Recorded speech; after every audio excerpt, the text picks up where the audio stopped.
I'm going to call tonight's special meeting to order. Are there any late changes to agenda? Do not do roll call? Yeah, go ahead and do roll call. Mayor Pro Tem Wall. Here. Mayor Matsumoto Wright. Here? Councilmember Murray. Present. Councilmember Ryan. Here. Councilmember Sonmore. Here. Councilmember Woodard. Here. That concludes roll call. Thank you. Now we can go to late changes to the agenda. No late changes, Mayor. Thank you. Thank you very much. Wow. Do we have any public comment? No public comments submitted in writing, and no online, and no one in the audience. All right. Thank you. So now the council is going to start interviewing all the people who are applied to the vacant appointment. And the first person on our list is, do I wait till she comes before I say it? You can call the name, Mayor. Sajja, I believe. Saida? Saida. Saja? Najib?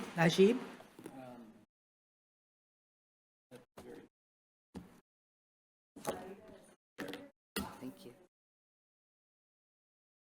So do you want to just reverse it? Okay. All right, so we'll then now start with, is it Otmane? Otmane Riad.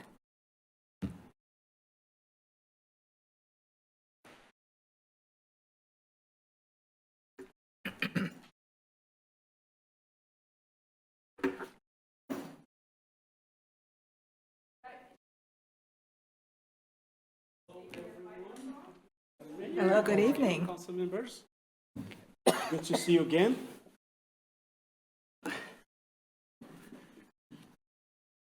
All right, thank you very much for applying. And we're going to start by asking you some questions. We've received and reviewed all the application materials. You will have 20 minutes to respond to 6 prepared questions, so please manage your time accordingly.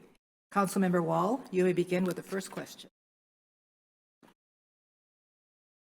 Am I following this correctly? Yeah, it should be. Oh, Ryan. Your name is right there. Councilmember Ryan. I guess I got to speak in the microphone because we're on Zoom. Okay, thank you. Anyway, nice to see you. Nice to see you again. The question is, what do you see as the current needs for our city? We all can agree that City of Mountlake Terrace is growing.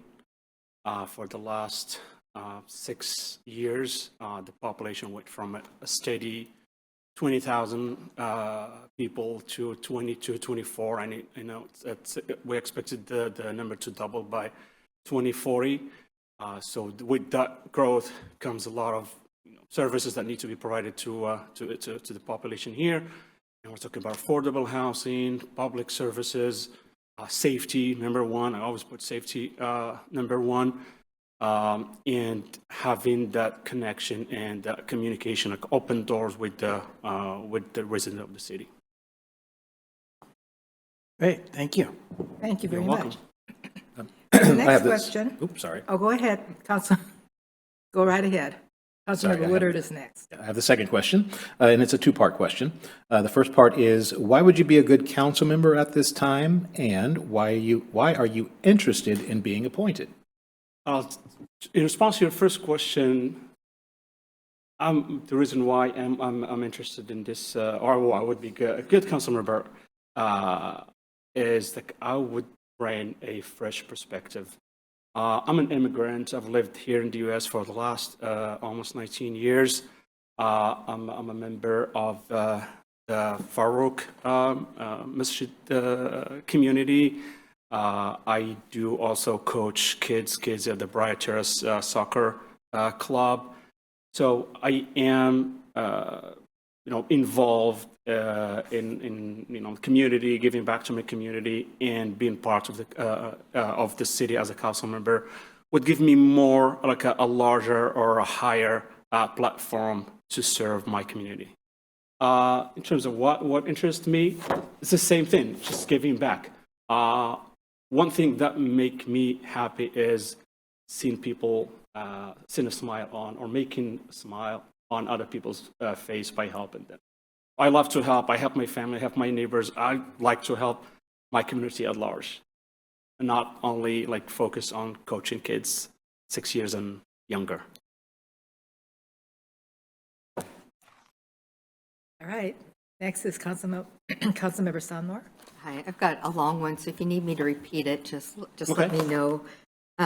So what are your thoughts on city government spending priorities? And then there's two parts after that, is how should we go about reducing cost when times are lean, and which city services do you consider a priority? All right, so that's the first part of your question. I took a look at the budget for the 24, the biennial budget, and I found that all the services and the items that I would have on my list if I'm a council member are there. So your guys, I'm making would make my job easier, just to help you promote safety, affordable housing, and public services to residents here. So I would focus on these three items even during financial difficulties. I would always push for providing safety to our community and public services, especially education. Education is a must. So to me, like safety and education, and also affordable housing are the main priorities, both during good and bad times. When I say bad times, just during difficulties, when a financial difficulty comes or arises. You're welcome. Okay, so next is Councilmember Murray. Thank you, Mayor, and thank you. It's nice to have you here. Appreciate it. My pleasure. So my question this evening is, what role do you think local government should play in addressing diversity, equity, and inclusion? That's a good question. I think, especially during this time, where DEI becomes bogus, becomes like, something that everyone, or is like the hanging fruit that everyone's trying to grab, because you can blame anything on DEI. To me, the local governments and the states and federal governments should lead by example. When people hear about DEI, they think, oh, it's just probably just a PR. Cities or companies or organizations are promoting, to promote their brand. To me, it's more about recognizing that there is a problem in our community, in our country, and we have to be brave to face it. There is inequality in our community, in our country, and it's not shame to admit that. To me, like the first step to resolve a problem is first to admit there is one, and we have to admit that. And DEI is just a way to give people, minority and marginalized communities to participate and to be part of the growth of every growth. If during good times, people, executives and companies, big corporations, benefits from the economic growth, well, I think that pie the piece of that pie should go to other communities. Everyone's participating in a way or other in this economic development in this country and the growth of this country, and that applies in local, public corporations, private companies, and so yeah. Again, the local government should lead by example. They have to show that this is not just a PR. We mean, and we walk the walk. We talk the talk, and we walk the walk. Thank you. You're welcome. Thank you so much. So now we go to Mayor Pro Tem Wall. Thank you, Madam Mayor, and welcome. Thank you for applying. You mentioned growth. Recognizing the amount of growth that's coming our way, how do we balance housing, community, and economic development with environmental resiliency and quality of life? Yeah, I mean, the first, when I hear your question, the first thing that comes to my mind is the city of Seattle. Like looking back 20 years ago, how the city was and what it, what it is right now. And to me, that's an example each city, when I say like a smaller city in terms of population, in terms of economic, size. Is that the example you want to be? Or do you want to take a different route while balancing the economic and, local or the things that the local residents enjoy about the city of Mountlake, Terrace, and smaller city in large? And that gets me to what should the city or like a city like Mountlake Terrace do to balance between the economic growth and keeping these things that we all enjoy here, green space, single family houses, as much as we all want to have more affordable housing, we can't deny that there are other residents who would like to have their own, privacy, their own neighborhood. So to get that, I would really look to promote small businesses instead of just like, well, you can have a couple of large companies. We already have Primera here, but having more big corporation would really increase the cost of living here, would push people under certain income out of the city. And that's not something that I think everyone here would want to see 10, 20 years from now. We want to keep that balance by promoting or encouraging small businesses, while at the same time, giving incentives to developers to build low-income housing. Keep the green space, and I know the city of Mountlake Terrace is really doing a great job keeping, as much as green space around the city. And I've been in a couple of meetings where I saw like slides of what the projects are in the next 5 years. So I think we're on the right track. I just want to emphasize that we really have to support our small businesses and encouraging or promoting affordable housing in the city. Yeah, very good. Thank you. You're welcome. Okay, so the final question. Me? Do you have any questions for us? Sure. So We are almost, how many more minutes do we have? 6 minutes. You have 6 minutes. we're good. We're good on time. So my first question would be like, I know there've been you held meeting with local communities, and what are the most concerning things that you ever heard from the resident of our city? I'm sorry. The biggest concerns you heard from the resident of the Mountlake Terrace? Oh, we've heard a lot of things. What are the biggest? Like, if you have to list them, top. Does anyone want to answer that one? I can. Affordable housing is one, business is another. Anyone have any more to add to that? Sidewalks, Sidewalks, Oh, grocery stores? grocery stores, yeah. grocery stores. Yeah. Economic vitality, housing, affordable housing. Water rates. Yeah. Water rates? Utility rates, Oh, all utility utility rates, rates okay. in general, yeah. Yeah, we're constantly hearing about a number of different issues, but those are some of the ones we just thrown out are some of the top ones that we keep hearing about, and we hear our concerns from our residents and that they're concerned about. But I think that another one is, I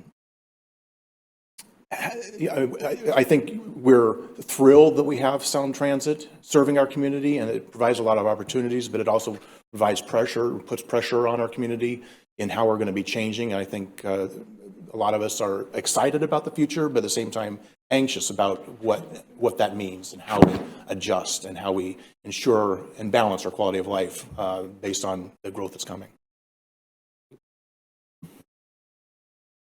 Right. You have any others before we run out of time? Yeah, so Mike, with another question, since we still have a little bit of time. So how, I know there you hold meetings and you open the floor for people, like public, to give their feedback. What are the other ways with the with the rise of social media? What are other ways that you think would be beneficial to engage the community in the decision making? Are you asking me, or do you? One second, everyone here. Okay. Well, we do a very, very good job of trying to get the word out. But again, we, mailing out the newsletters, the website, social media, all of that, and we're still not getting 100% of the people. So if we can figure out a way to get, a little bit more each time. Does anyone have any more to add to that? I would say that I think, the newsletter is the number one way and the broadest reach and the most engagement from that. I think that when I'm out in the community talking to most folks have seen the newsletter, recognize the newsletter, and are engaging and responding based on the newsletter. I think that's probably the most important way. But I think our community, our city has done a fantastic job in the last couple of years of expanding our reach, both through our DEI committee that has really done, I think, a fantastic job of starting the process of outreach and engaging the more marginal communities and the more diverse communities, and trying to bring in and recognize and reach out to those that haven't been involved or engaged in government in the past. And I think that's a great start, and we've done a lot of great things and doing a lot more community events. I think our open houses are another thing. We've been really doing a lot of open houses lately and getting we're a growing city of almost 25,000, and so being able to reach those, again, gets back to the newsletter, but I think the open houses provides people an opportunity to engage and talk with the city and find out more information about certain projects that may be affecting them directly, and being able to provide their input, and we're able to get their, communicate with them and then get their responses and information back. And I think that's been very helpful in our process of really doing more outreach and more engaging the community and getting better feedback and better response from the community. And I think that's made, for me, it's made a huge difference. Thanks so much. All right, well, that is the end of our time. So thank you so much for coming. Thank you so much. It was a pleasure talking to you. Thank you so much. Thank you. Have a good one. See ya. Appreciate you coming, and look forward to having you involved in the community. I will. Very good. Appreciate it. Thanks so Thank much. you. Thank you.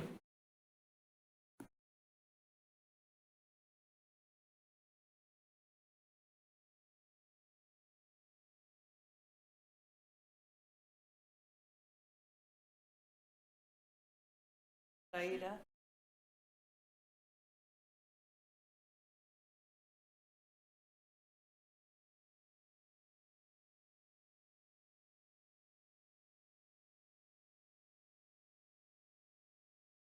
If William Page is here, we can probably just, okay. And is he the only one out there? Oh, oh my gosh.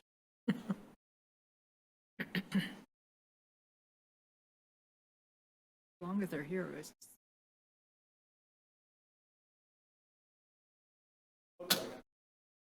this is too hard to go back and forth. Separate.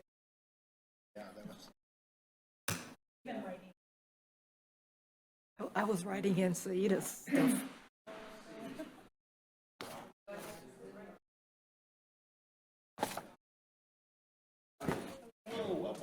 Welcome.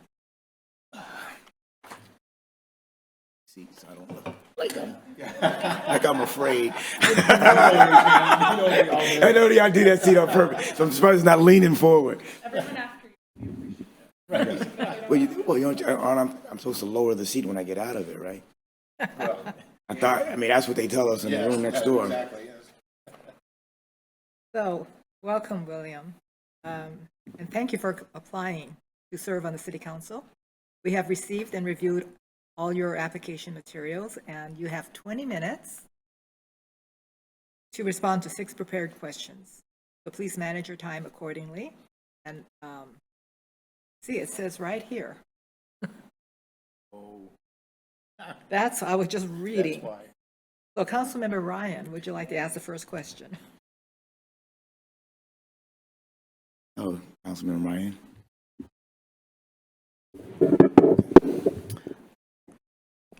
Ryan. First question is, what do you see as the current needs for our city? Okay, thank you for that question. And just so you know, I got notes so that I can respect your time and not go off on tangents or anything like that. All right. I think our current needs of the city, in my mind, is a continuous improvement process where we're addressing the growth of the city. And I think that starts with a good working budget. And you're going to hear that throughout everything I talk about. I think that a budget that would allow the city to address infrastructure improvements, parks and field improvements. I think we also have to show current and future MLT residents and businesses, as well as visitors, that we can accommodate that growth with appropriate business sustainability, functioning systems, and a safe environment, which is appropriate, for all of those that's going to come into the city. That's my answer for that question. Great, thank you. All right. Councilmember Woodard. Thank you, Mayor. Mine's a two-part question. First one is, why would you be a good council member at this time, and why are you interested in being appointed? Okay, I'm going to take those together.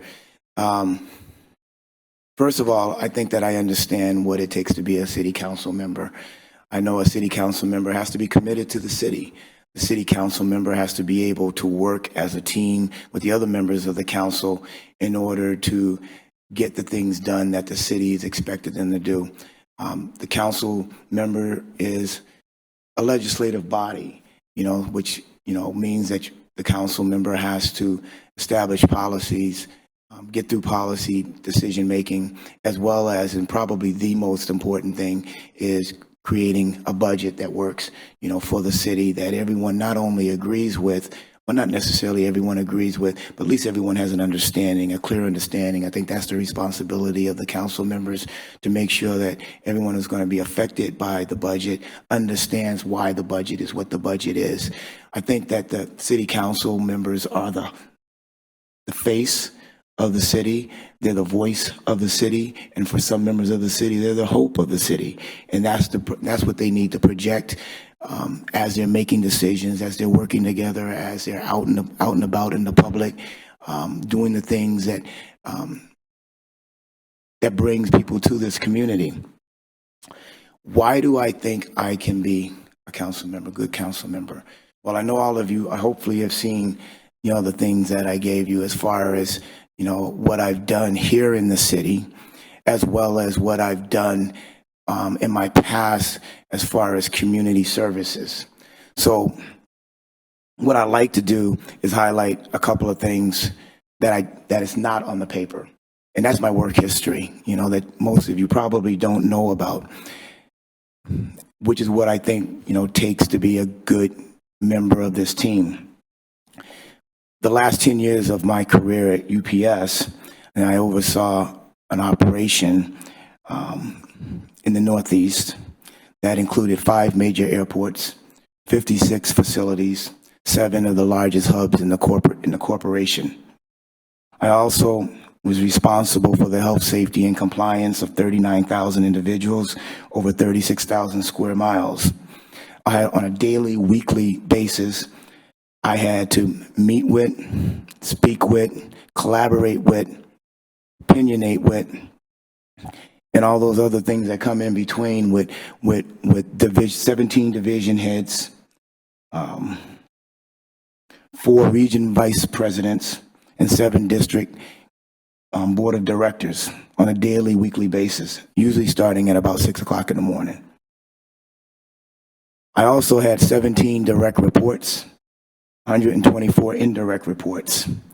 And the work that we was able to complete and do over those period of years resulted in a continuous improvement process that saw double-digit safety improvements year after year. And every year that under my guidance in our work, we met or came under the planned budget for the district, which was in the millions.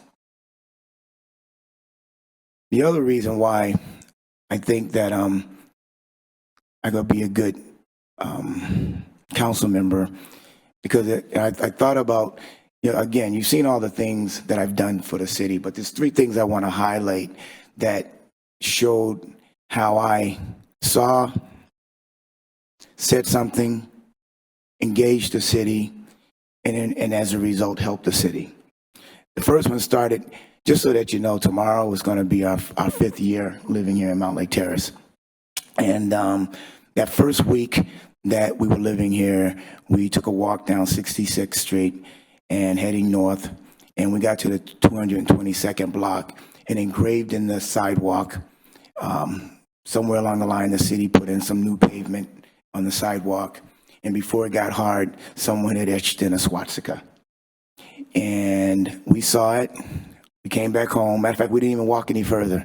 We turned around, came back home, and I called the city. I talked to Virginia Clough, explained to her who I was and what I saw, and this isn't the city that I moved to. Within 2 days, it was gone. Another thing that I want to highlight as far as being involved is the relationships, that I formed. I formed a lot of relationships since I've been here, and there's a whole list of them on the paper. But one of the ones that really means a lot to me was being asked and selected to be on the sergeant assessment team.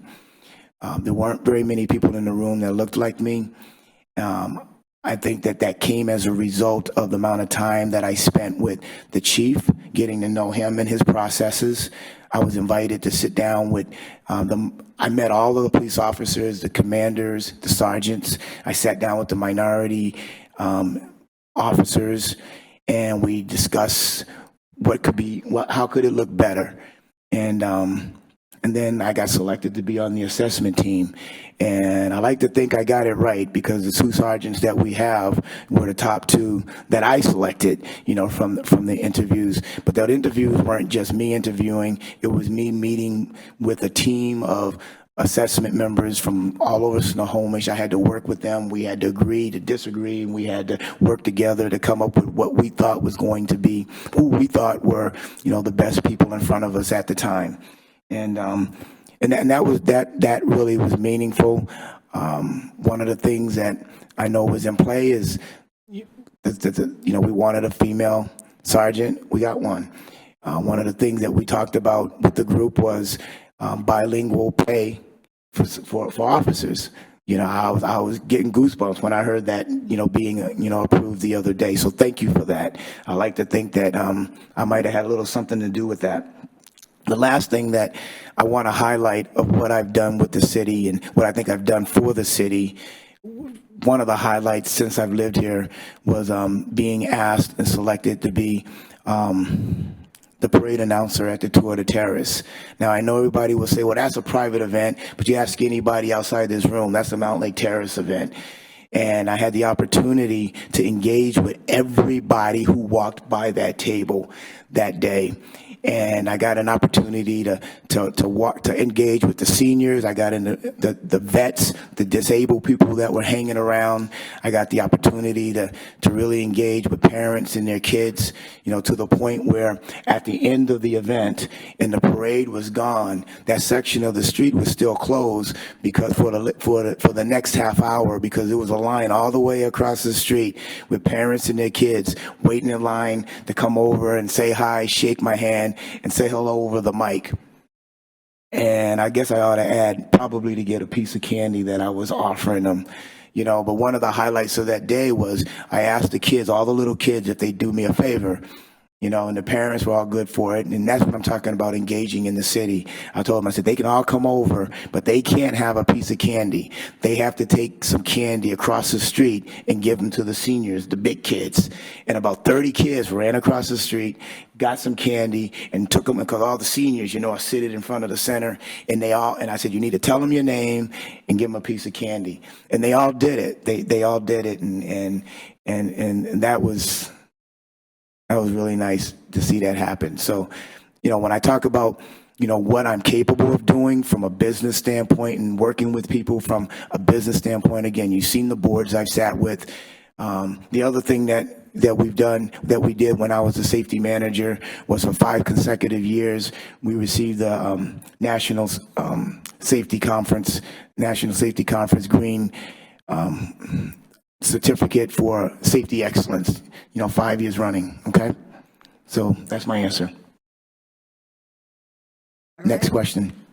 Next question is with Councilmember Sonmore. Mine is fairly long, so if you need me to repeat it, please let me know. What are your thoughts on city government spending priorities? How should you go about reducing costs when times are lean? And which city services do you consider a priority? Okay, thank you for that question, and I've done a lot of thinking about that one, so I'm gonna try to keep it short.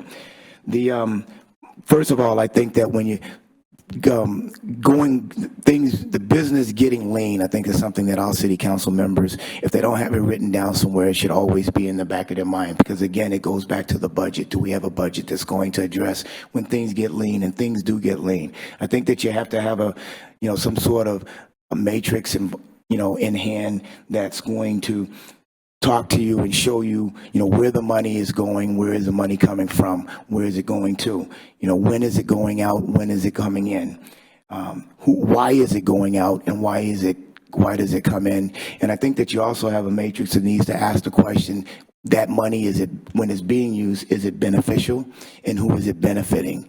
That's to me has got to be the beginning steps of when you're talking about, well, if things get lean, because things do get lean, and you got to be able to make those adjustments.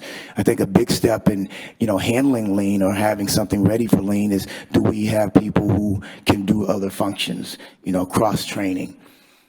With that in mind, when we talk about spending priorities, I think that, in my mind, I would have something that looks like historical. What have we done historically? What are we doing now? And what are we doing for the future? Not what are we doing in the future, but what are we doing for the future? And then I think you have to have this attached to that is those things that are must-have, those things that you should have, and what things are good for the community. Because those are all different things. They're all important things. But when you're talking about, spending and priorities, you have to have those in play. And I'll speak to those priorities in the next part of your question. And I think that, the question about priority city services, I think first and foremost, you have to have safety. You have to have safe streets. The people that move into the city, that want to move into the city, expects to be in an environment that's going to be safe homes, safe streets. They also expect to be protected by fire. So to me, that's your immediate priority. My second thought of priorities and spending is in the infrastructure. And when that infrastructure, we talk about water and sewage, we talk about water pipes, we talk about growing the city, with the comp plan. Well, we have to have those things in mind whenever we're talking about growth and whenever we're talking about spending priorities. Anybody that's seen anything that's happened in New York with water pipes breaking or garbage trucks going on strike, why I put that as a priority. The third thing that I would put as a priority is this building right here, City Hall. And the reason why I say that, because City Hall is the hub of the city. The city is, even when things are lean, the city still has to grow. Residents will need access to information, ability to get permits, passports, pay bills, and get help when they can't. New residents and businesses need to know that we can accommodate them even when things are lean with affordable housing, with safe streets, sidewalks, etc. New businesses will expect us to be able to ensure them that they can be sustained in the city. The right people need to be in place here in the City Hall in order to make this all happen. Okay? All right. Right, so we'll go on. We have 5 minutes left. And so next will be Councilmember Murray. Thank you, Mayor. William, thank you for being here. My question is, what role do you think local government should play in addressing diversity, equity, and inclusion? Okay, thank you for that question. I think that first of all, the city has to support the idea that in this city, diversity is real and is happening.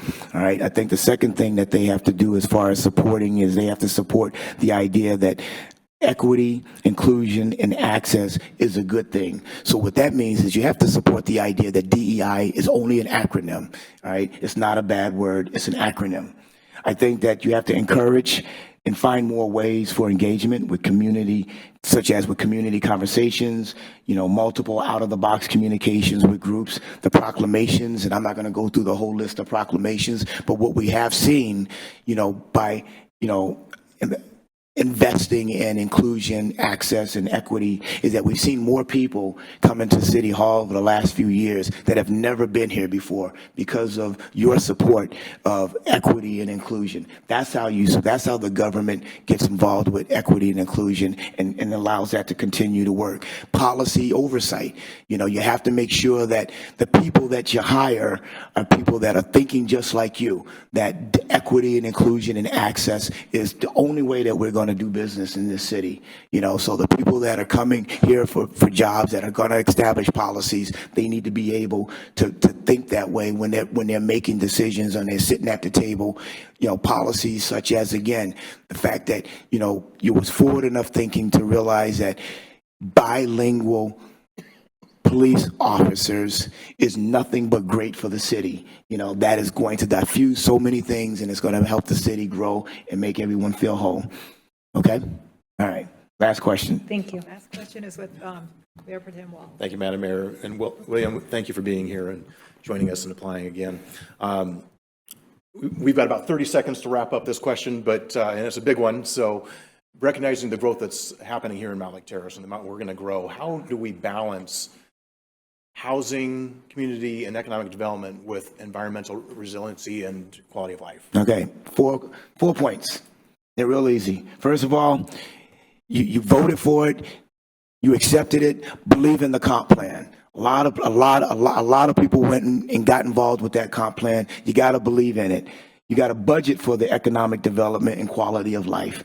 All right. The comp plan tells us what we need to do. It doesn't tell us how much it costs. That's your job. Hopefully my job. So that's what we have to do. We have to budget for that. We have to connect with our neighbors and cities and towns and governments in and around MLT. I always say some of the best plans that I've ever had were borrowed from others. There's nothing wrong with that. And I think lastly, we have to have meaningful conversations with the community. We have to start hearing from the many and not just the few so that we know what it is that quality of life looks like and what it is that economic development feels like. Okay? Wow, thank you so much.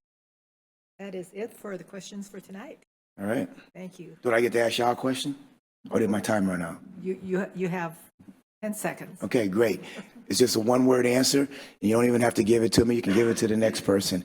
But you all have been working together for a very long time. You know each other. You've done a lot of things together.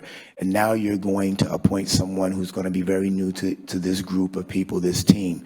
So in a one word, what would that characteristic of that person be that you're looking for to make this a continued successful team? Okay. Since my time is up, you can just write it down on a piece of paper and give it to me sometime later. All right. Thank you. Team.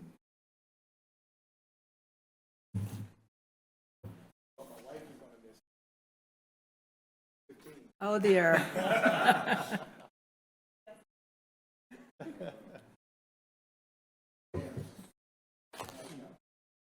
Okay, thank you. Thank you so much.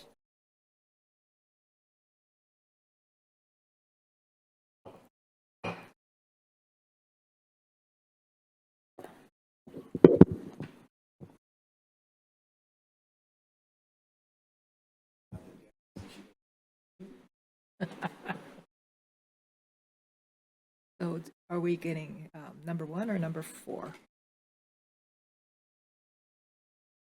We can keep going, right? Yes. Is it number 1 or number 4? Okay.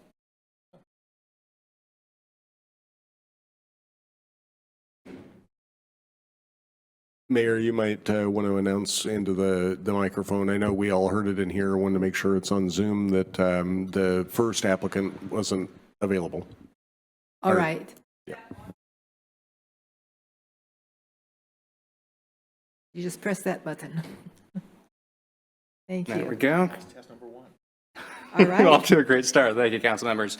Is it all right if I use my notes, or are we doing? You can use your Cool. notes. So we have Chad Watson.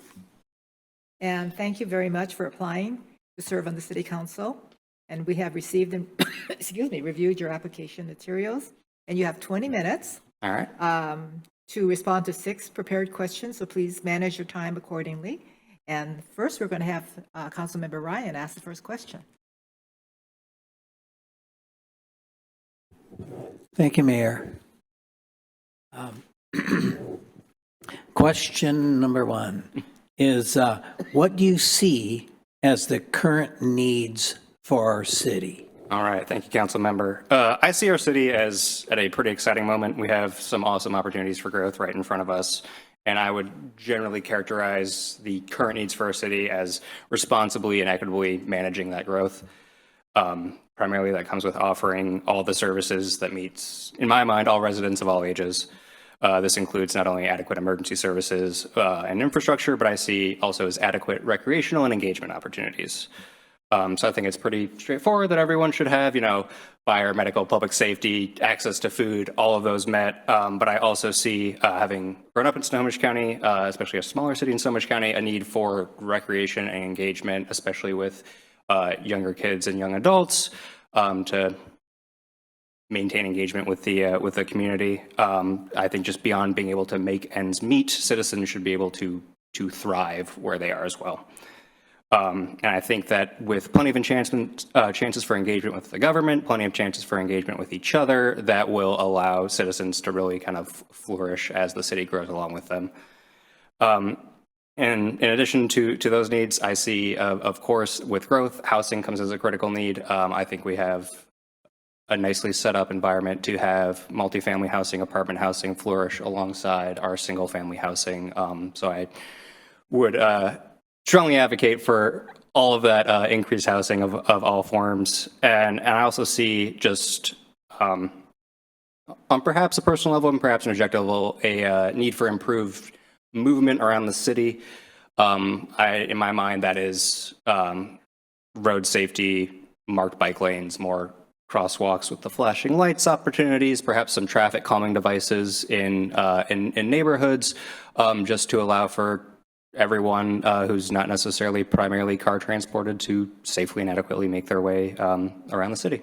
And that is, I would characterize what the current needs for the city are, council member. Thank you. So Councilmember Woodard, you're next. Thank you, Mayor.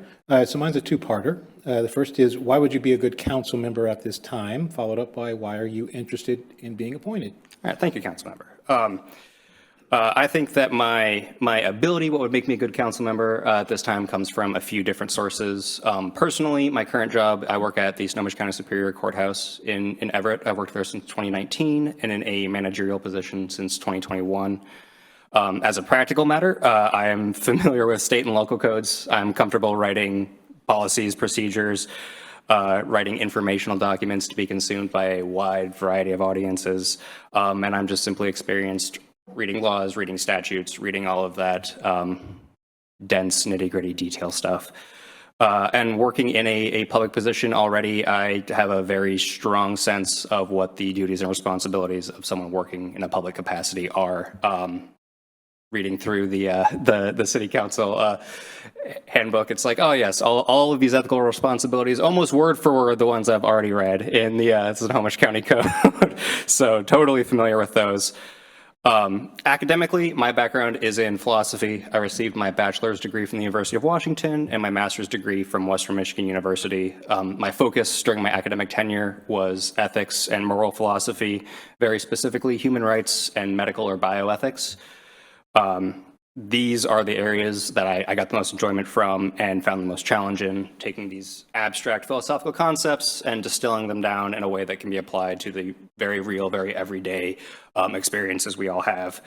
And very simply put, it's a field of study that has shifted my mode of thinking. It's very hard not to read and write about human rights all the time for 6-7 years and not, as I see it, kind of develop an enriched sense of empathy, increased knack to identify what those kind of unseen hazards are in any kind of policy change that is going to immediately affect certain individuals. And on a personal level, I was born and raised in Snohomish County. I grew up in Lake Stevens. I know what the challenges of the county are, what life like here is, and I'd be very excited for the opportunity to kind of grow and enhance that way of life.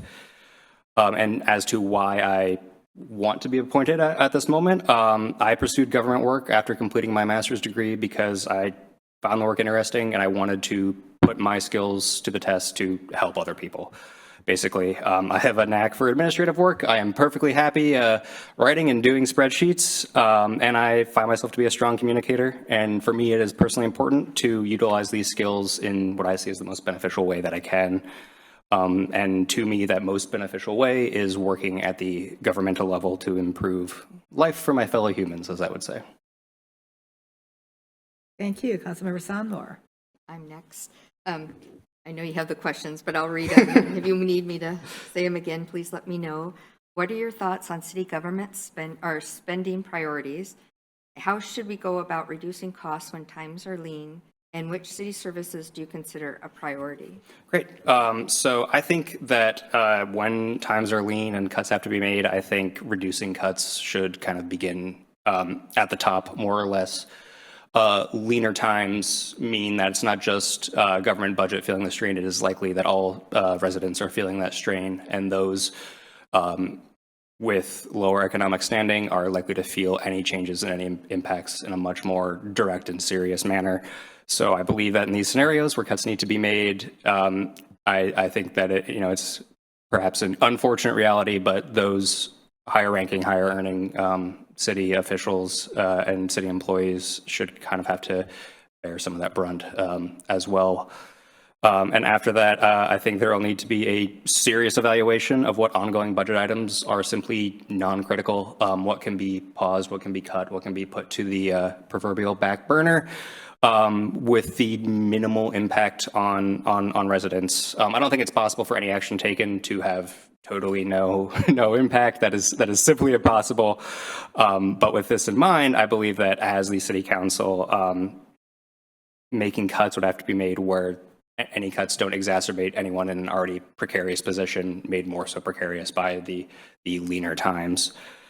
And then going off of that, what city services I consider a priority. As I mentioned earlier, the most critical service, emergency services, any services geared towards making sure our community has enough to eat, can put food on the table, and maintaining infrastructure so that it's simply safe to be in the city are critically important. But then when times are lean enough to require cutbacks, it's certainly being felt by many members in the community. Diminishing those most critical services, again, puts everyone at more risk. What should be maintained as well, where we can help it, is any other services that help keep the community engaged. I think as everyone saw during the peak of the COVID pandemic, the effects of decreased services, decreased connection, and what isolation can have on communities as well as individuals. So maintaining those staples like our excellent library, our parks, the recreation pavilion, those services where possible, I believe should also be maintained as critical to keep that kind of social net intact as much as we can. Thank you. Councilmember Murray. Thank you, Mayor, and thank you for being here. Thank you. My question is, what role do you think diversity, equity, and inclusion, or what role do you think local government should play in addressing diversity, equity, and inclusion? Yeah, so I think ideally government should have what I consider to be the invisible hand position with diversity, equity, and inclusion. And by that I mean promoting the core tenets of social justice, of diversity, equity, and inclusion, taking a stand against or denouncing those who would stand against that progress, and ultimately allowing the space, allowing the opportunity for community groups to have their voice heard and for their actions to be impactful. I don't think a government entity should be taking action for the sake of taking action, or for any action despite being well intentioned to have ultimate effects that are counter to what those intentions are. So as I see, I believe that for the most part, that work should be done in concert with community groups. We should trust that they know what is best for them. We should allow them the opportunity and where possible, provide resources, but not to be the direct implementation source of any policies. Policy level changes, of course, there is room and opportunity for that, but where that is necessary, I think should come from a lot of close work with community groups, with those who any policy is about, who will be affected by any policy, and we should not get ahead of our skis in making changes just out of that pure excitement to do something. Internally, I believe that learning related to diversity, equity, inclusion, social justice tenets at large should be an ongoing enterprise for all government officials.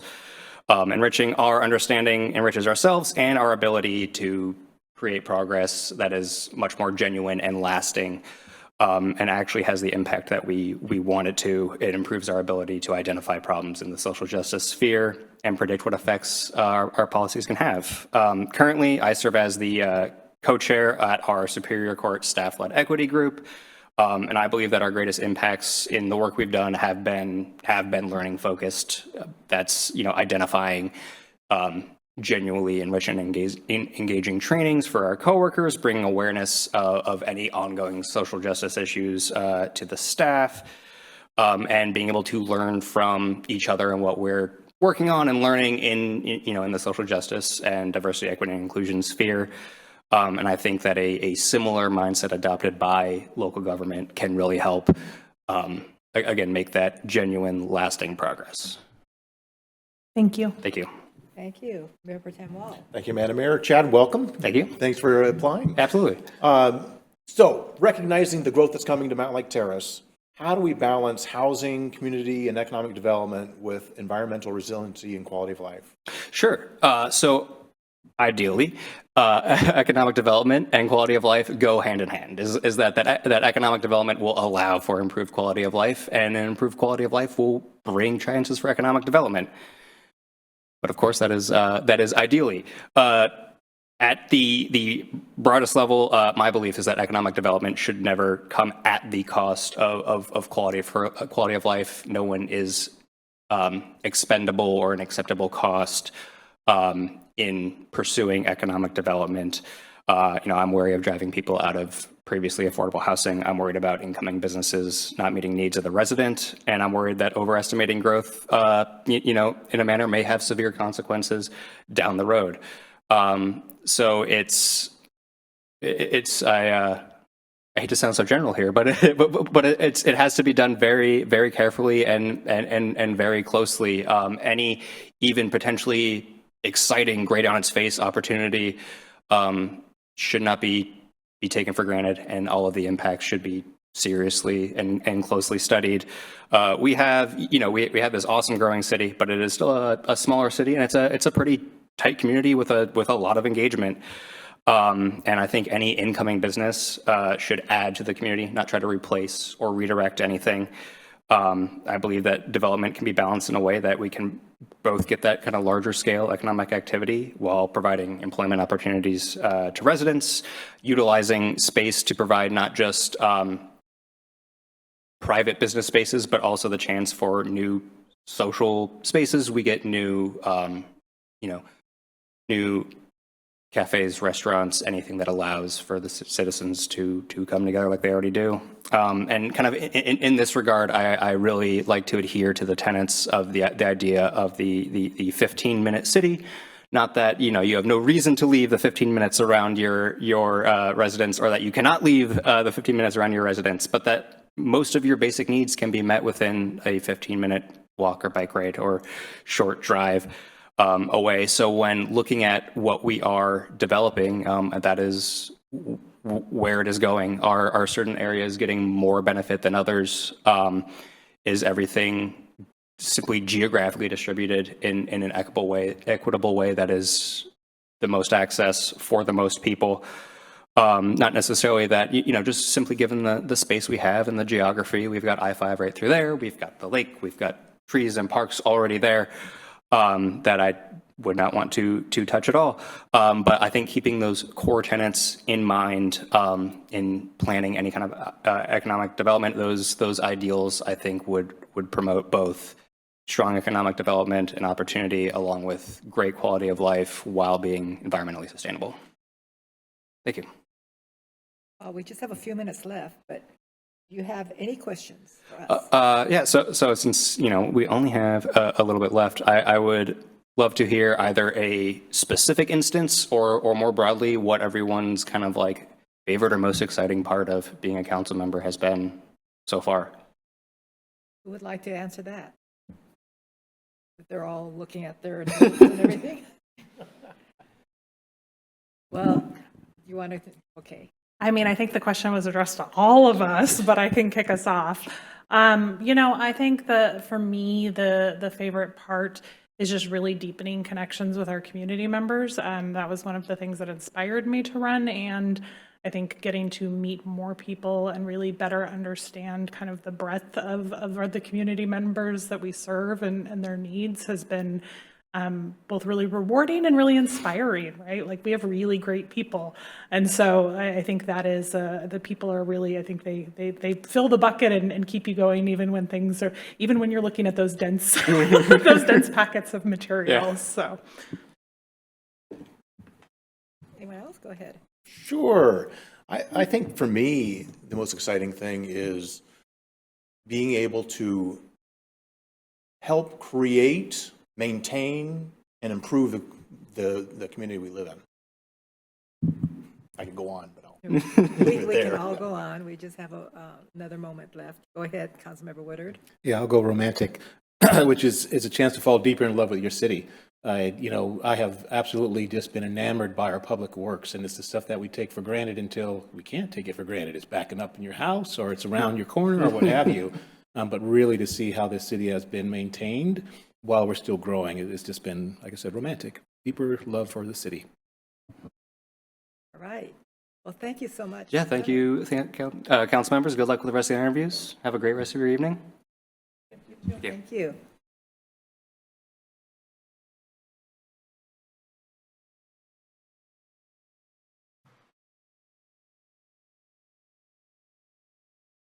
Did you want to keep going? Like a 2-minute break? Just like long enough to breathe and make sure I'm ready. Yeah. I need a restroom. Just Okay. quickly here. All right. We'll take a few minutes. Okay, take 5. We'll come back at 35 after.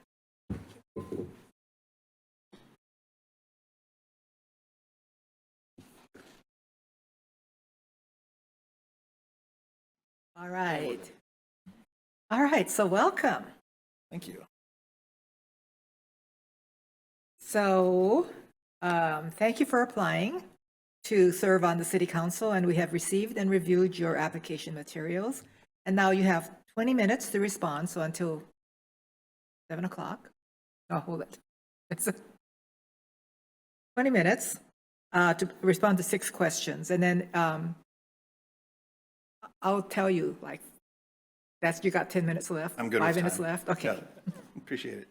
And then, so please manage your time accordingly. And so now Councilmember Ryan is going to start off with the questions. Howdy. I'll make sure to go on in massive drawing detail and not get to any kind of point whatsoever. Sounds fun. Yeah. Anyway, glad you're here. And the question is, what do you see as the current needs for our city? I'm going to turn this bad boy on. Okay. Meaningfully communicating and educating the community on our direction. Like, what is Mountlake Terrace? You see a lot of chirping on various Facebook groups. I hate this, I love that. And I sense maybe fear losing something. Like, oh, I'm going to lose the Mountlake Terrace that I loved. It's like, no, you're still going to love it. It's just going to be new, just like you were new when you were new. I've looked at some of the numbers, and if we keep growing at the rate that we're growing, especially with these large kind of transit-oriented locations, we're going to see far more new terracers, Terrace Antonians. What is, if I'm asked the committee, what is the official designation? Resident? Okay, we'll have to forward a motion to have an official naming of a terracer. Well, we've got to watch some of the phrasing there. But ancillary to growth and education, around that growth, we need to make sure that we're including everyone, including divergent viewpoints. We may not always be able to make sure everyone gets everything they want because that's that fantasy, right? But respectful disagreement, and then the ballot box ultimately in our republic solves these issues. Great, thank you. Okay, so next is Councilmember Woodard. Thank you, Mayor. I have the second question, and it's a two-parter. First part is, why would you be a good council member at this time? Followed up by, why are you interested in being appointed? Thank you. I think I'd be a great council member at this time because as a 20-year civics, history, and politics teacher, I'm pretty well versed in the core issues that we're dealing with as a microcosm of our republic, and I'm going to say our republic like 10,000 times today. But I'm also creative. You'll see this in some of the answers later on. I think that we have a great deal of power, and frankly, we can use it, for good. We control the land and how the land is used, and right now, that's our growth, that's our economic engine. And I think we can be really creative around that. Why am I interested? I've always wanted to be in the public sphere because when I was little, I was always a helper. And then 20 years of teaching, volunteering, lobbying with the teachers union and outside of the teachers union. I've always felt that it's everybody's responsibility to participate. And this is my opportunity to do so. And I think Thank you. Next is Councilmember Sunmore. howdy. Thank you. I thought you said mine. Like my turn. What are your thoughts on city government spending? I always say that wrong, so let me start again. What are your thoughts on city government spending priorities? How should we go about reducing costs when times are lean? And which city services do you consider a priority? Okay, so 3A and Yeah. sorry. Yes, 3A and B. Spending priorities should always prioritize residents over vision, over plans, over, if we've got $20,000 to do a thing that's new, but we have $20,000 worth of residents heating that needs to be paid for, I think we need to prioritize the human experience first. I think that is the purpose of government. Next, how should we go about reducing costs when times are lean? So I'm going to push on this one a little bit. It's imperative to innovate when times are lean.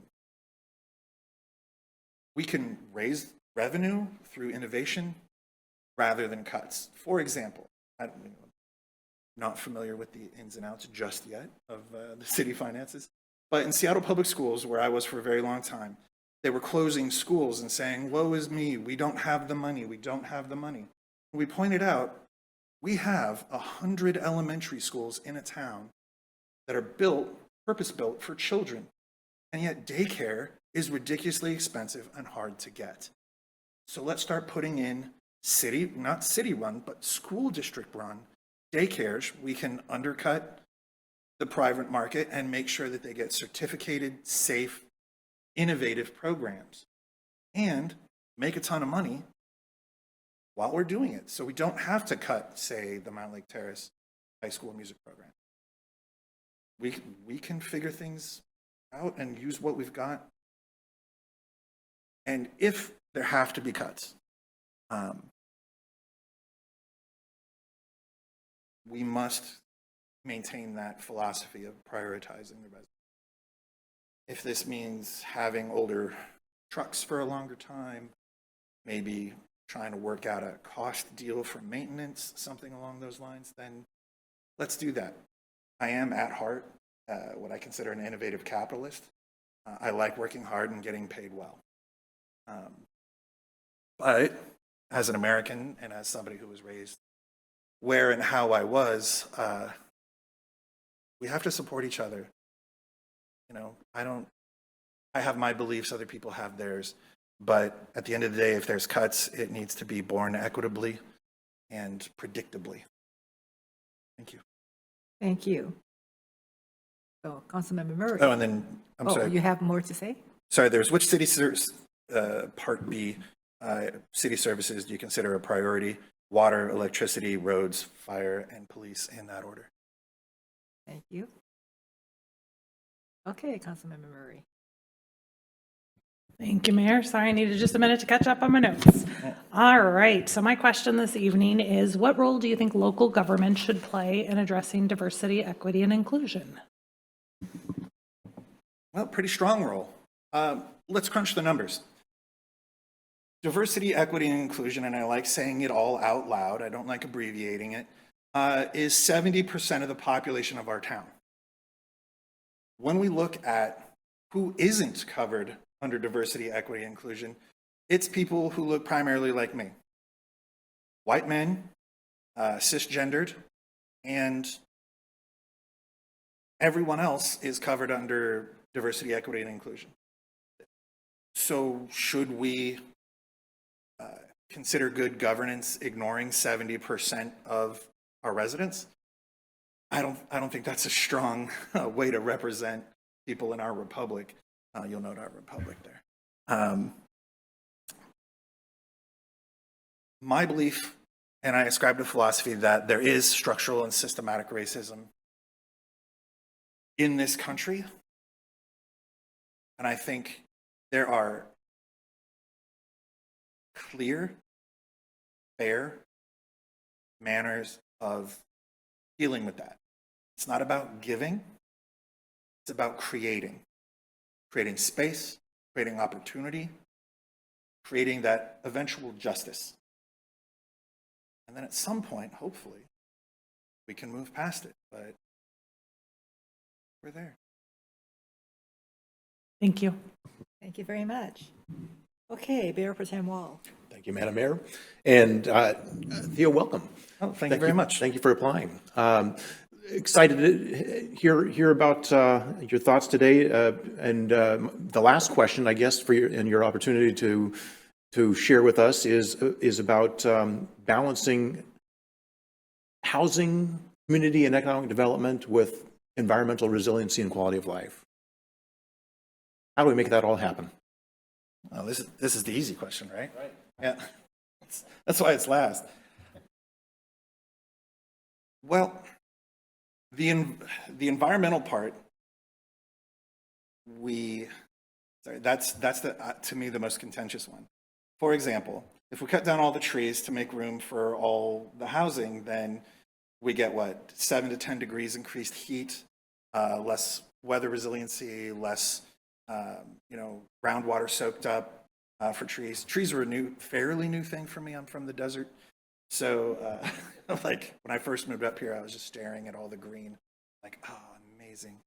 But I think with housing and growth, which I think is primarily going to be housing, is where is downtown? And let's get nitty gritty. I think downtown is next to the transit center. That's where I want a grocery store. That's where I want to be able to walk to and from, up and down that street. And I recognize that there are homes and houses and people with, I wouldn't want to, lose my house, but I'm not talking about eminent domain. Once we decide where that downtown is, then we have to cluster business. If we just string it out, business in isolation isn't great business. Sorry, there's a wide scope to cover here. Sure, I'm seeing everybody. So I'm not moving back from you. I'm just kind of bringing it in. I think growth is inevitable, especially with the pressures from Seattle. I mean, I bought my house here 2018, and I thought, I'm pushing the numbers here, but I can make it work. And now I'm looking at what I'm paying is less than My friends are paying rent in Seattle for a 2-bedroom, and I've got this lovely house on a corner lot. And I feel very thankful. I love our community. But people are going to sell their lots, and we're going to have row homes, which are great for the environment, but we got to make sure that, what about the environment of the humans within it? I think Mountlake Terrace has great park systems, and as long as we keep having great park systems, people can leave these row homes or these large, kind of mid-level worker housing, kind of like what we have out on Van Rye, and then enjoy our world. Not everybody's going to have that detached home with the 7,000 square foot lot. And I think if we prioritize our residents' experience, prioritize that equity and justice, and make sure we're not giving anything away. No sweetheart deals. Nobody's making any more land. And I'm not saying there are any sweetheart deals. I'm just planting the flag on sweetheart deals is, Seattle's not getting any bigger, and 3/4 of Seattle's not building up. We are building up a bit more than they are. So I would think the planning committee has some good work ahead of them. And as long as keep people in mind, I think we'll be very successful and a lot of growth, and we'll have new cafes and wonderful stuff. Okay, so we do have a little bit of time, so I can ask the last question, which is, do you have any questions for us? Well, nitty gritty, let's start talking about water bills. We've already heard it. Tabled. No, here's a question of democracy. What do you think about a full-time directly elected mayor? Well, I will have others answer that. Pardon? Did you want to answer that? No, but I'll be brave because nobody else is stepping up. Okay, I didn't realize she was trying to answer it. So, no, I'm happy to answer. I am really grateful that we have the system that we do here in Mountlake Terrace. I think, so for those that don't know, because I think oftentimes that's the point of confusion, right? Our mayor is a councilmatic mayor who's part of the council, and then we hire a city manager who runs the city. I'm really grateful that, we have a city manager for a couple of reasons. I think one, you have an experienced professional that this is what they do. This is what they do for long periods of time. So they come in and they know what they're doing, and they're able to offer their expertise and experience in a way that benefits our city and residents and us as a council. I think the other thing is it prevents whiplash. Oftentimes when there's a change in mayor in an elected mayor format, staff changes, priorities change, budget changes.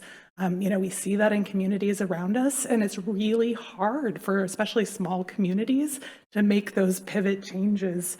We're not the federal government, for instance, where there's endless resources. And so I think it's a really good form of government, particularly for the size of city that we have, and I think it has served us very well. Thank you. And thank you for answering. Councilmember Sommer, did you have more to add? I'm completely opposed to a full-time paid mayor after 25 years of being on council. It's just my opinion, but I have watched other cities over the years, and they've had appointed mayors full-time. They're there for 4 years, and they're just learning what they need to do. I think you have to have a professional on board that knows what they're doing to make sure that the city residents are getting the services they need. I've seen other mayors have certain agendas, and they do the certain agendas, and they end up getting their cities in trouble. It's just my opinion, but it works better not to have a mayor voted in by the resident. And I just wanted to contextualize my question. It wasn't to eliminate the city manager position. I think that was sort of predicated maybe, but that was the focus of the question. But I appreciate the answers because I didn't know. I just realized the other day I'd never voted for mayor. I was like, did I miss it? I don't think I miss elections. But now I know, and I appreciate the context. There's two kinds of mayors out there, but the public doesn't know that unless they, ask questions and did civic studies and learned about it there. So, very, very good question. And I appreciate the recent I would say, uptick in social media posts, just explaining some things. As a resident who was working full time, it's hard to keep up, and I want to keep up. I'm one of those people, and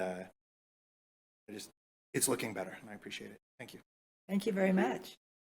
Thank you for coming. Thank you for sitting through this erstwhile marathon.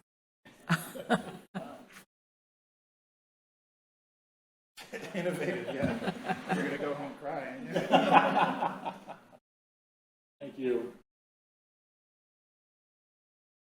So that was Theodore Moriarty, and now next is it going to be Robert Castillo or someone else?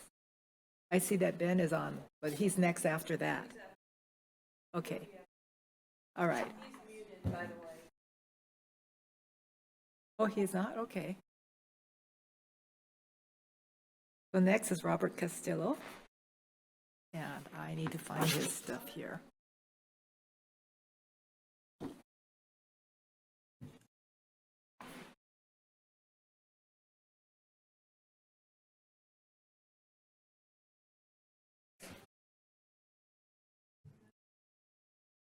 Everyone would be in their special seats. And it'd be intimidating and everything, but it's like more. Yeah, this is equal. much nicer. Yeah. Yeah, more informal. Hello, I'm Robert Castillo. Hello.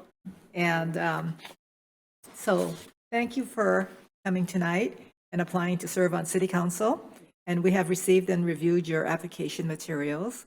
You have 20 minutes, so until 15 after. And we have 6 questions. Yep. And if it looks like you're going to be going a little bit too long, I will say 5 minutes, whatever. Okay. Okay? So the first question is with Councilmember Ryan. Yes. Hello, thanks for being here. The first question is, what do you see as the current needs for our city?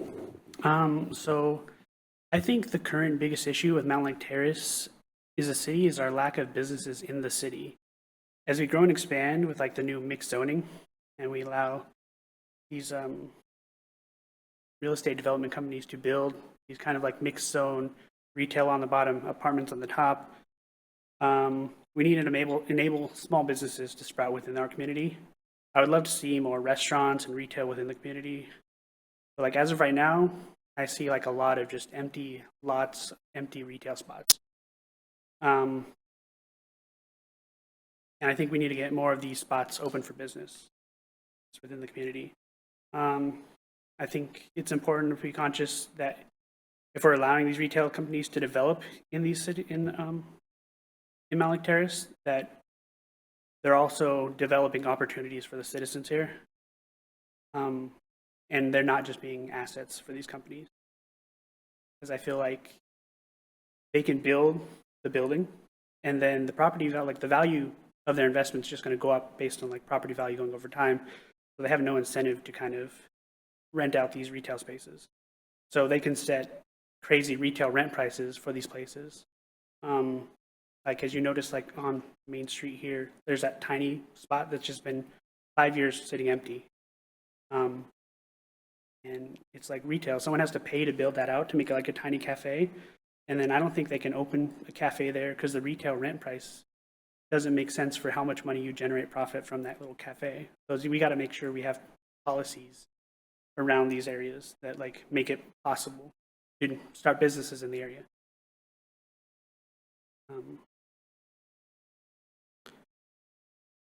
And I'd say citizens come first over these companies. We have 4 square miles of city to work with.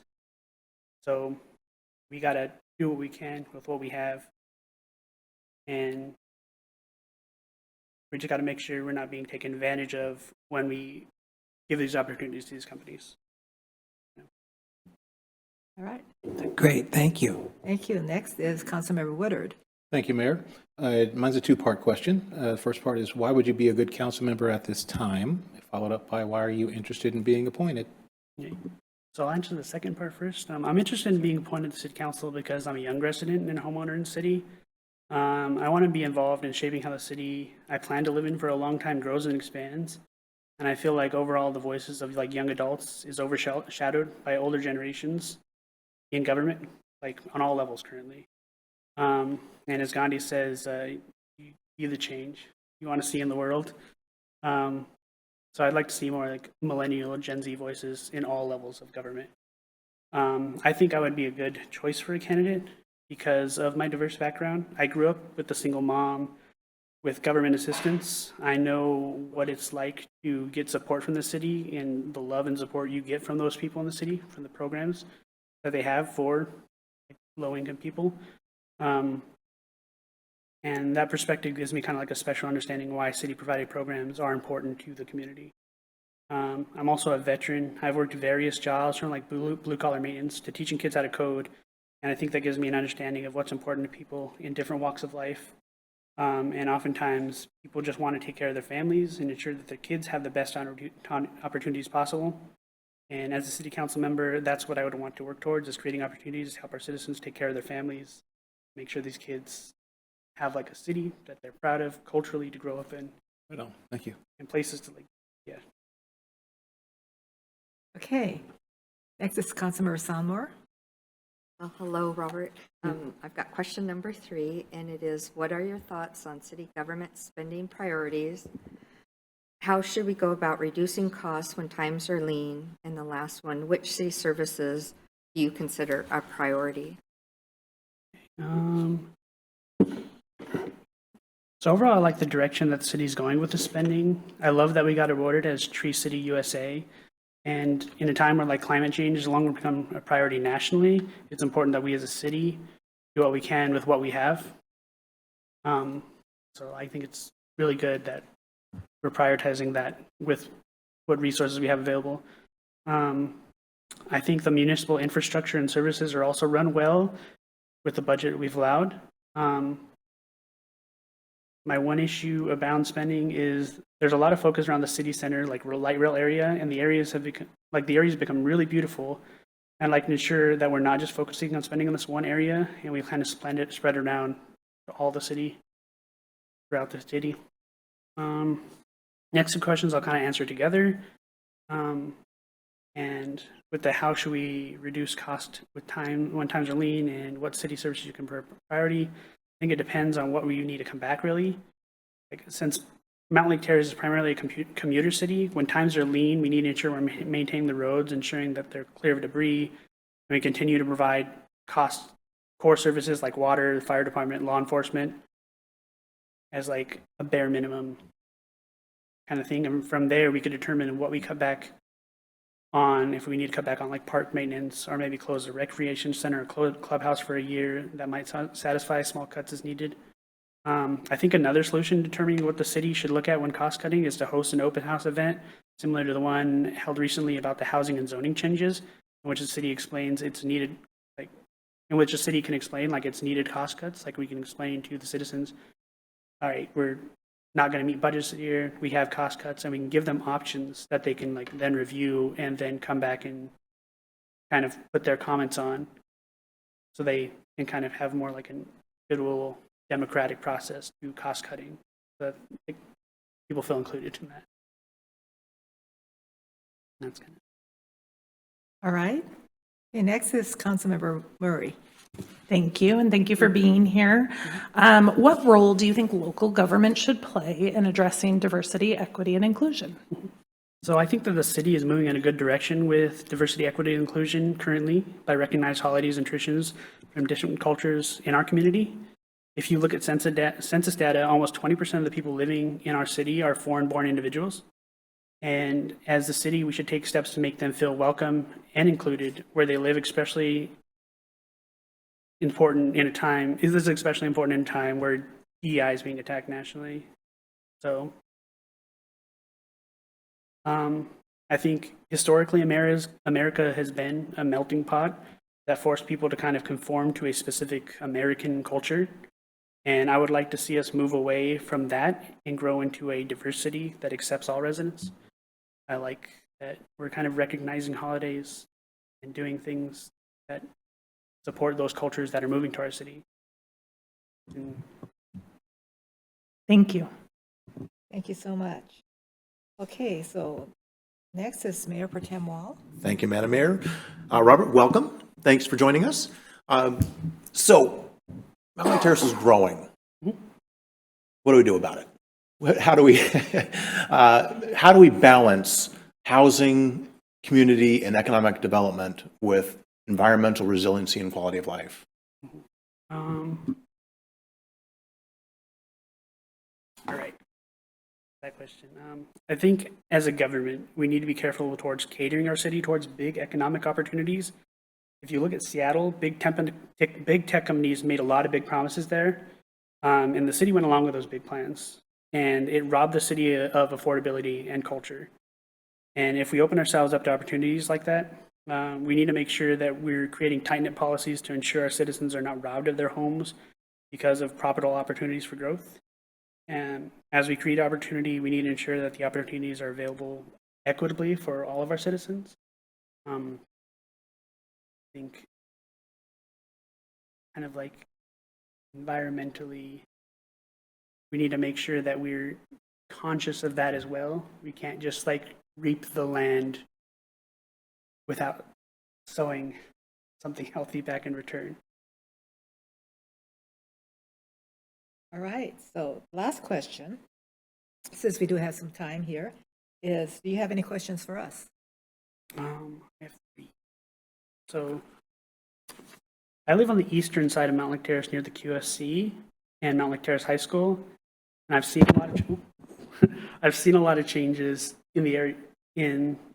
I've seen a lot less changes in that area of the city. Is there a plan to create improvements on that side of the city in the future? Yes. Does anyone else want to talk about that? Do you want to talk about it? Okay. Fill in. Yes. Most of it is in our comprehensive plan. So we just adopted our 20-year comprehensive plan for how our community is going to grow. Now, most of the growth is going to occur right around here in the town center. And we're going to see the Melody Hill sub area is another key area that we're going to look at additional growth after we put our focus and energy into further developing this area. But we also, in that comprehensive plan, part of what we weren't trying to do when we talk about balance, balancing growth, part of what we're trying to do is maintain the single-family neighborhoods and the quality of life that we have in a lot of our neighborhoods, while concentrating growth in certain areas. So we do have some nodes on the east side along 44th that we would expect to have a little higher concentration of growth in certain blocks, certain areas, while maintaining the quality of life and the single-family residential development that we're familiar with now. So how's that? Yes. We have been looking at all the sub areas, but we have to concentrate on one at a time. Yeah. Thank you. Do you have any other questions? Yeah. So I feel like often I don't know what's going on in the city. A lot of information I found out is through Facebook, and not a lot of people use Facebook anymore. Is there any data on how many residents of the city, or is there data on how many residents of the city reaches through various media? And what do you think, or do you think there are ways we could be communicating with the residents better? Okay, who wants to answer that one? I'll grab it. Okay. I think you make a great point, and I think especially recognizing that society is changing, and we need to change with it and grow with it as far as how we communicate. Part of it is, somebody asked the question about communication earlier, and the majority of our residents currently, I think, get most of their information about the city through our city newsletter, our quarterly newsletter.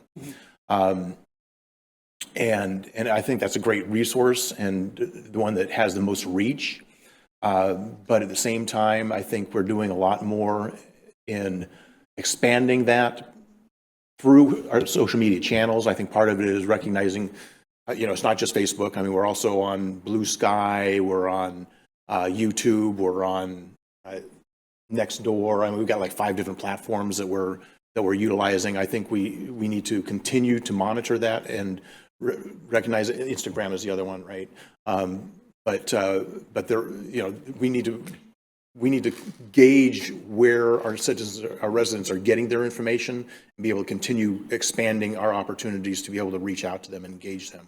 It's one of our key goals as far as, you know, informing and engaging our community and making sure they're aware of what's going on. So we're obviously continuing to look at our communications plan and strategic plan and how we go about doing that and looking for opportunities. I think another thing that we're doing a lot more of and a lot better job of is through our Diversity, Equity, and Inclusion Commission that is really making a concentrated effort on reaching out to different communities outside of the norm, outside of, you know, they're typically outside of government, and being able to find ways to communicate them. I think our Cops and Clergy program is another area where we're working with the, you know, clergies from a diverse set of, you know, not just the church, but the synagogues and the mosques and whatever other opportunities we have to be able to reach out and work together with those communities. We've got Welcoming Week, we've got, you know, Juneteenth, we've got, you know, just creating opportunities to engage with different communities throughout the city. We're doing more open houses and being able to provide opportunities for our residents to come and communicate with the city. So I think it's a constant challenge. We never are able to reach 100% as much as we'd like to. But I think we're doing I think we're doing a good job with what we have and what we're working with currently, but we're always looking for opportunities to expand that outreach. Thank you. All right. And then my last question is, so the biannual budget plan for Mountlake Terrace, one of the police department's goals is transparent policing and accountability. While I've never noticed an issue with the police not being accountable, I have noticed that our police cars in the city tend to be all black with matte police on the police vehicles. From a design aspect, this gives the cars kind of a predatory feel. I was wondering why our police vehicles are not more visually distinct. Our goal is transparent policing. Well, I hope we don't have a policeman here to tell us. Councilmember We've seen Sonmore? that over the years. We used to have our chief pick the color of our cars or the type of cars. One year we had all Chargers and different things like that, but it's a good feedback to hear.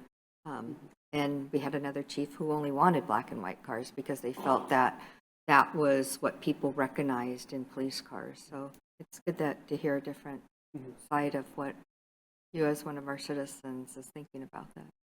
It's like, as like an American, when I think police, I see the black and white car, I'm like, okay, that's police. And it's like, it should be visually distinctive. If you go to like another country, the police like wear bright colors, and it's kind of like, that's a person to like look towards for issues. I like feel like they shouldn't be kind of like hiding. It gives like a cloak in the night feel. That's what I get from like a design aspect of the cars. That's my last question. Go ahead, Councilmember Ryan. And I remember before the cars were black and white, we had all blue cars. Oh, that's That right. tried to be friendlier, and then it went black and white, more recognizable. Now, the new look, they're trying to catch me speeding on the road. No, I'm just kidding. I'm not sure. It's a new style, I guess. It's good to get feedback. All right, we're almost out of time, so thank you so much for coming tonight. Thank you so much. And thank you so much for putting in your application, too.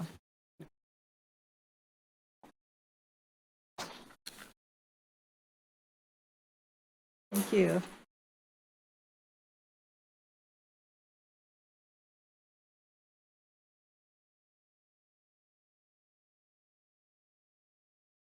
Are we going to do Benjamin next?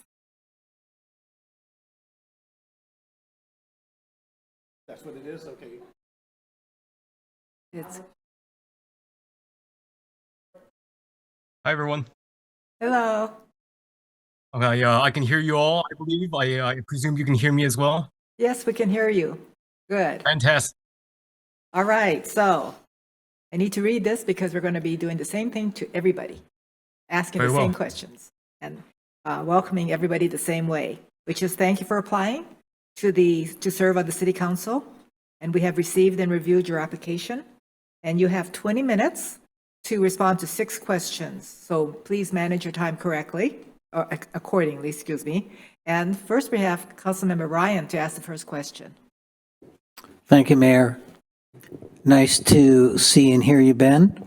Our first question is, what do you see as the current needs for our city? I think, as we have all seen over the past years, decade and beyond, Mountlake Terrace has really grown and changed significantly, looking over the past decade. And, people are at an ever faster rate, seemingly discovering how great it is to live and work and to be in Mountlake Terrace and to call it home, whether it be, in a townhouse, in a single family home, in one of those, in a condominium complex, or perhaps in one of those new apartment complexes that are springing up across the city. And I think that over the years, many generations of people have come to learn to come to call Mountlake Terrace home, and for a very good reason. But I also think there's some really major challenges that we collectively are facing as well. I think that some of these things are just constrained because of our past history. We're relatively small in terms of size and population, and we don't really have a downtown area built up like some of our neighboring cities, like looking at Edmonds, Bothell, Linwood.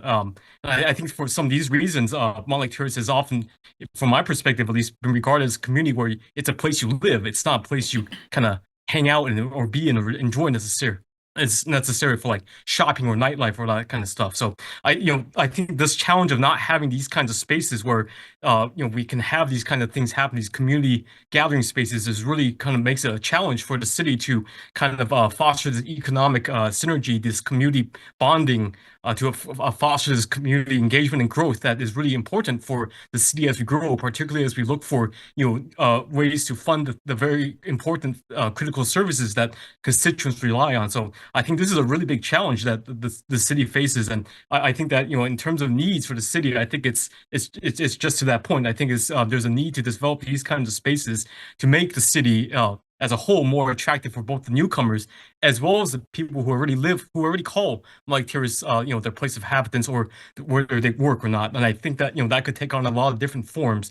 It could be investments of infrastructure. What kind of things can we invest in as a city to build up to help to foster the creation of these spaces, or for example, the recreation pavilion. What kinds of things can we do there? I think there's a strong need to, in that kind of same line, to kind of look at how can we develop these kinds of third spaces, local, partnerships between perhaps local organizations as well as local businesses to kind of create these kind of spaces where people can come together and form community and help weave this this tapestry that we call Mountlake Terrace the Mountlake Terrace community. I think that that could also expand to other things, like just thinking about there's a need for like other spaces that perhaps lower cost, which is thinking about like how can we collaborate with some local organizations to establish like events that we already have with our spaces already. Can we build spaces? Can the city build spaces to help bring these these organizations together to help get that done? So I think there's a strong need to kind of work with what we got to explore new ways of doing that, and that might be finding ways to collaborate with local organizations or to build new infrastructure and make those necessary investments. And I think that's really important, because now more than ever, as we look at kind of the events on the broader Washington state level as well as the federal level, there's recent events have really kind of shifted the way that perhaps people perceive each other. And I think now that having those spaces for community is both important for the community itself, the health of the community, as well as its long-term viability. So I think that we live in unprecedented times. Inflation's high. I think that budgetary situation is also going to be high, and I think that there's also a strong need on the backdrop of that to kind of balance all these things that of all the different needs of the community as we look towards building these kinds of this community up. All right, thank you. Thanks. Next is Councilmember Woodard. Thank you, Mayor. Mine is a two-part question. Why would you be a good council member at this time, and why are you interested in being appointed? Thank you for the question. I believe I bring a lot of unique skills and abilities to the table, and I think one of the big ones, I think everyone says that, but I think that if you review my resume, I come perhaps from a slightly different background than many. But I think one of the things that when we boil it down to what is that I think I bring as unique is this really skill as to really digging into problems and solving these really complex systematic issues with things, and to work collaboratively with various partners and stakeholders to come up with the solutions for these really creative solutions, perhaps sometimes unconventional or out of the box for these kinds of complex issues. And just kind of for an example, for my day job, a lot of this work that I do really does revolve around bringing together these disparate communities, like what does a marine biologist have in common with a mechanical engineer or a aircraft mechanic, right? But to make the party happen, we have to make sure that all these parties come together and collaborate and keep them pointed in the right direction to make sure that we can jointly accomplish something incredible, which is why I cannot be before you today. And I must also add for the record that I'm using my own equipment on my own time. So that's for the record. So I think that this ability to think systematically, address these kind of problems, and to collaborate has been really kind of why I've been successful in my work. And I think that as we look to this coming next period of evolution in Mountlake Terrace, I think that there are going to be these kinds of complex and challenging problems that we're going to be finding ourselves in. I think that what in terms of what I offer to the council and the city, I think I offer that. That is what I would bring to the table. I think it's very exciting to be in a position where I can offer these skills to the community as we look to grow and advance into the future. I also recognize there's a lot more I don't know than I do know, so I'm also very, very excited to learn. I'm very eager to learn from the people I work with as well. And I think that there's more that I don't know than I do. So I think that's something that is worth remembering and recognizing in myself. I think the other reason I'm interested in serving on the city council is I think that, as many other candidates have probably mentioned, is that I represent perhaps a younger generation of constituents who live in Mountlake Terrace, who call home and who work and live in our communities. And I think that because of that, my membership perhaps with that community, I can better empathize with their concerns and to better express those in ways that are perhaps borne by them. In terms of the second part of your question, I think what really inspires me to serve is the desire to serve. I've been a civil servant all my life, my professional life. I come from a long line of public servants myself, and I've also served on the Mountlake Terrace Arts Advisory Commission for the past 4 years, most recently as the vice chair, where I've pushed to expand the kinds of things we're doing and to improve the way we do things as well, and to better execute the arts and culture plan that the city has adopted. So it's also been a real pleasure of mine to work with local communities in terms of organizing trash pickup drives, as well as voter registration events as well. So what drives my interest in this ultimately is a desire to serve the community. I think there's nothing better that one can do than to put one's efforts and energies towards the betterment of one's own community and the people they care about. So, Outstanding. Thank you. Thank you. Next is Councilmember Sonmore. Hi, Benjamin. My question Hello. is, here we go. What are your thoughts on city government spending priorities? And then A, how should we go about reducing costs when times are lean? And B, which city services do you consider a priority? That's a great question. Thank you for that. In general, I find myself agreeing with the city government's spending priorities as outlined as in the city council's current goals. I believe these are some great broader goals I think are appropriate and well aligned with the needs of the population as well, especially as we look to the future as the community continues to grow and evolve. And I definitely think there are certainly going to be, as I mentioned earlier, difficult decisions that are coming now, and that will be continuing to come as well. Particularly as we look to a future where perhaps budgets are, the budget declining or flat budgets, and where opportunities to raise revenues revenue is constrained. But in general, I think the spending strategy is well aligned. In your part two of this question is related to reducing costs when times are lean.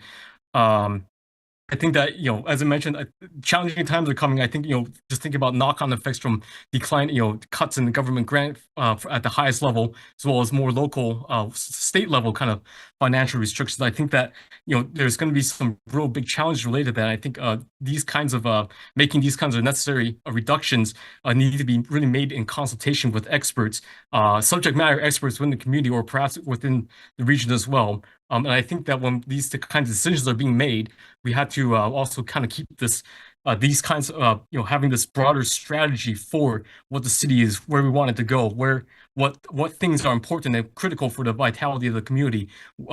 Those kinds of things need to be kept in mind because I think some of these, so far as I know, none of us have a crystal ball, so no one knows where things are going. But I think that when cuts are on the table and thinking about how can we be more efficient with taxpayer dollars, I think it's important to think about, what are we giving up? Can we cut things or reduce things in ways that are well aligned with where we want to end up in a period of time as well.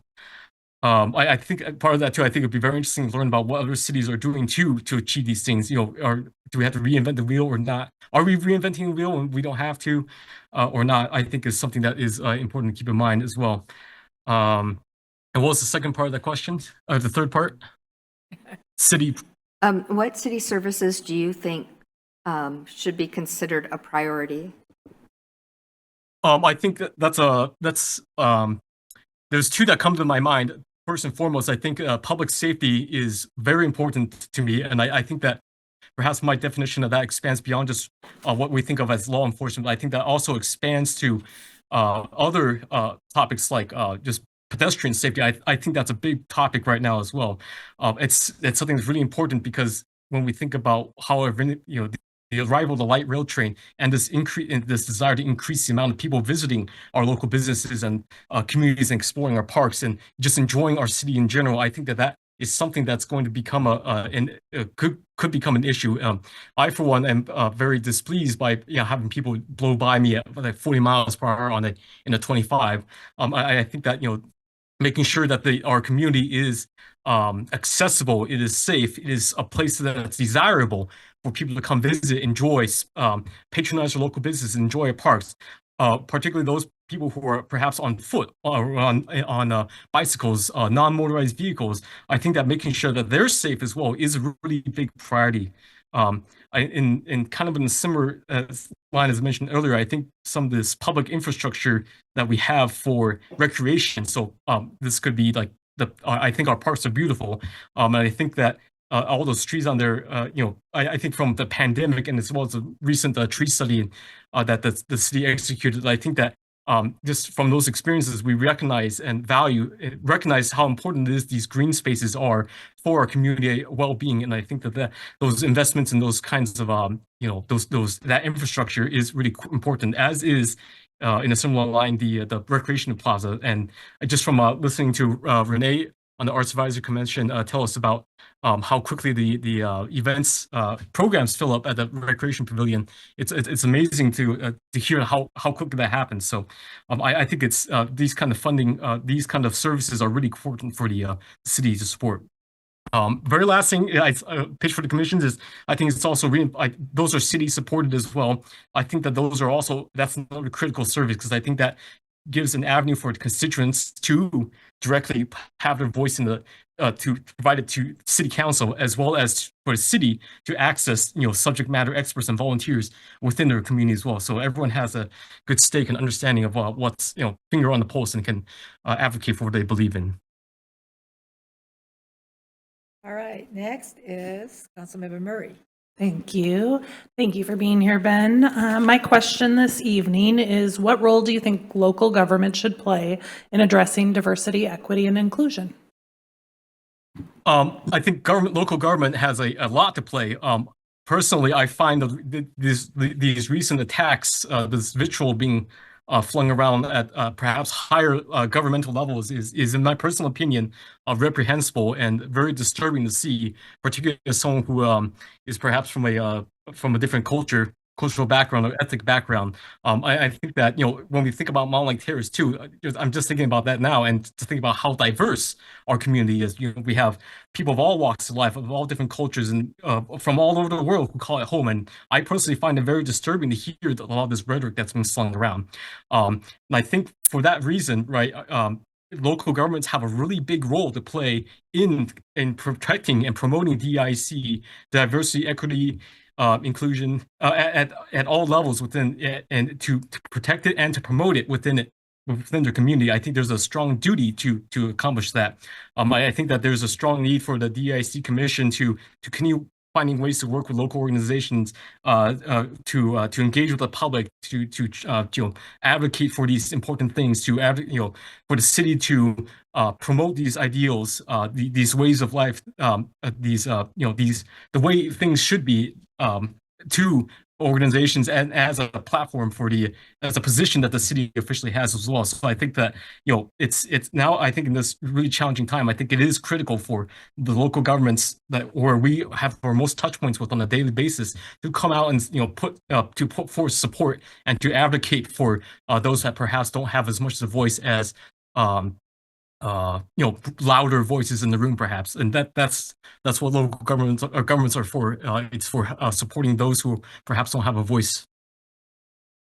Thank you. Thank you very much. So next is Mayor Pro Tem Wall. Thank you, Madam Mayor. Ben, hello. Thank you for joining us tonight. Glad you were able to make it. Thanks for applying. So, the city is growing.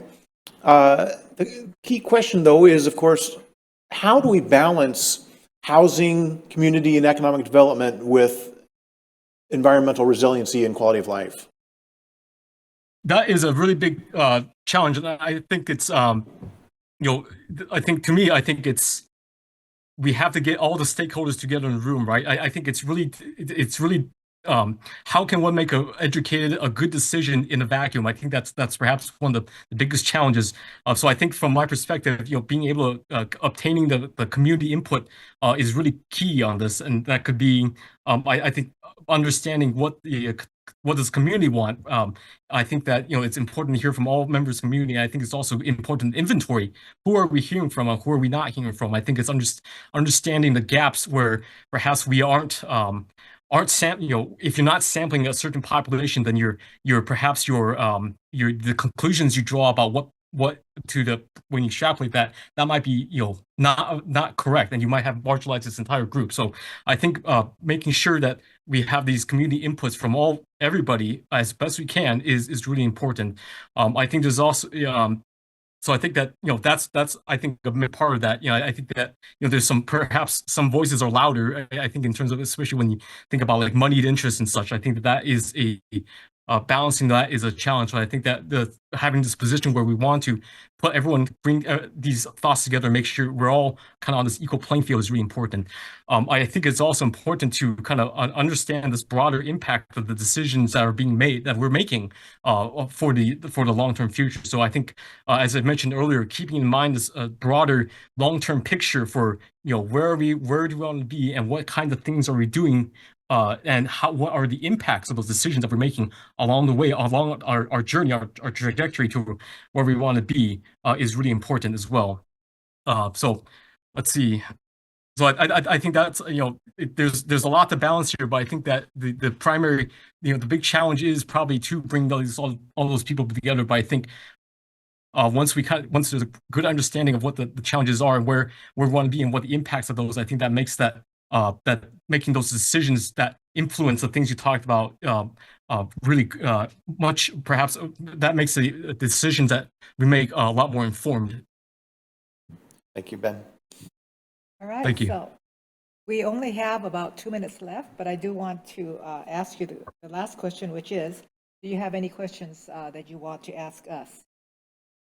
Sure. I do have a question. I'm curious, the council members are generally elected by the voters. I'm curious what kinds of traits and attributes and this is an extraordinary situation. So to me at least, I'm curious what kind of traits or attributes you guys as a whole are looking for in terms of a appointed council member at this time.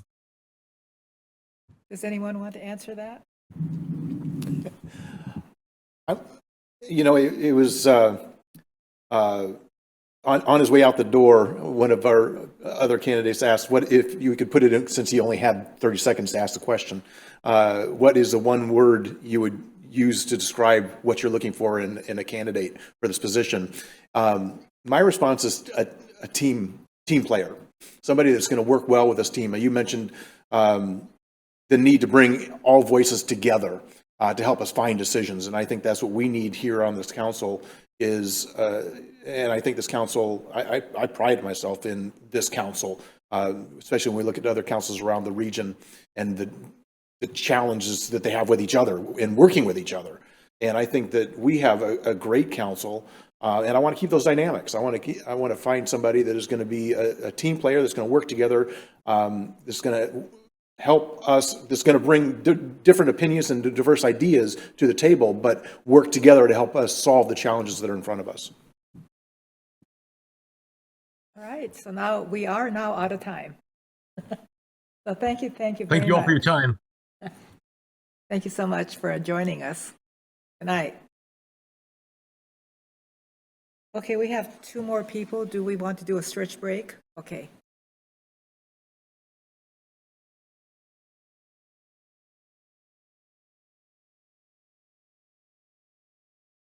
We're back, and now we go to our next person, and then we can start at quarter till and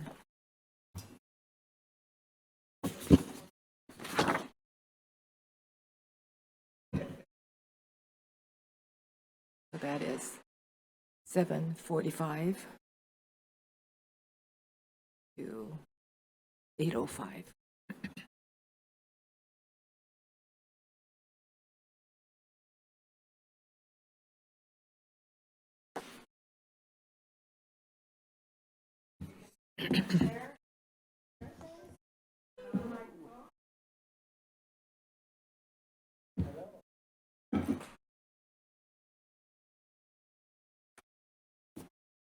All right, welcome, Michelle. And let's see. To be fair to everybody, I'm going to read exactly what I've read to everyone else. Thank you for applying to serve on the City Council. We have received and reviewed your application, and you have 20 minutes to respond to 6 questions, so please manage your time accordingly. And I haven't had to really do this to many people, but if you see this, that's 5 minutes. Okay. So we can start with Councilmember Ryan. Yeah. You have to turn it on. The red means on. Yeah. Yeah, you need to press it again because the red light, yeah, now it's on.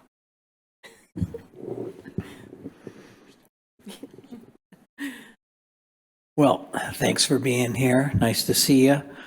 The first question is, what do you see as the current needs for our city? Right. Well, I think that the City Council and City of Mountlake Terrace has done a really great job at addressing the needs that the city has right now. And so I really feel just continuing with what's already being done. And so that includes maintaining and improving the infrastructure while managing growth and development that's happening and finding that balance of those. Continuing to pursue economic growth and vitality, because that economic development is going to help bring jobs into Mountlake Terrace. And it's also going to increase the tax base, which ultimately helps the homeowners by shifting that tax burden. Finding ways to increase affordable housing and diversity of housing types. I think that's a really key thing, whether that be incentivizing builders, streamlining permitting processes, increased transit-oriented development, which I love down there on Van Ryn Boulevard, and maybe even exploring public-private partnerships, but ways to bring economic development here. And ensuring public safety, that's a huge one too. Citizens want to feel safe in the community. And then the big one, addressing budget issues. I think that's a big thing. And I know the council's been looking at a consultant and looking at that, but the budget's another big need right now for the city. All right, thank you. So Thank you. next is Councilmember Woodard.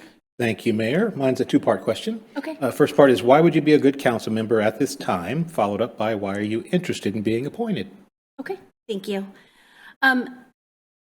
I believe that I would be a good council member at this time because I have a wealth of experience. Having been a city council member before, I was elected in November of 2005 and served from 2006 through December 31st, 2009, so 2010.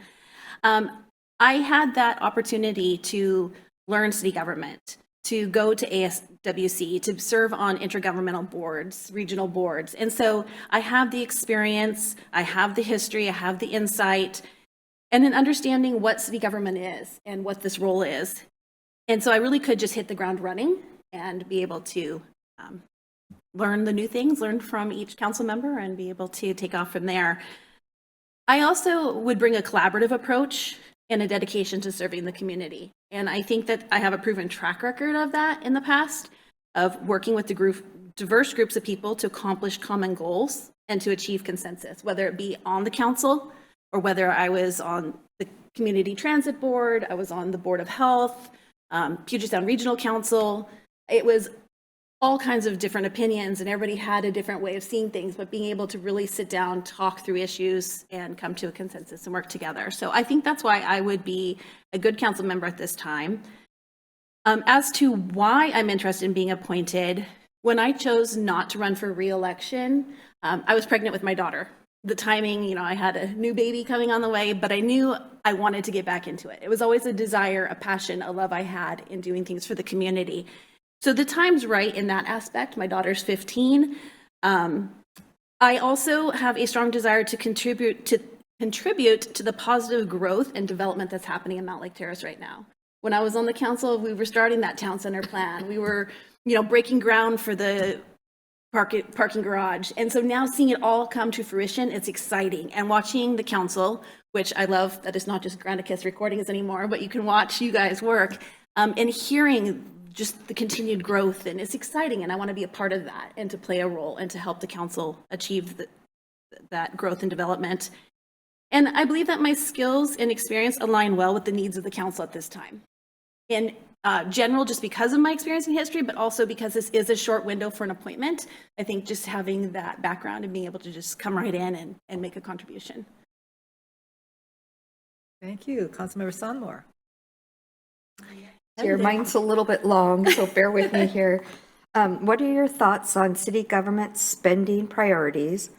How should we go about reducing costs when times are lean? And which city services do you consider a priority?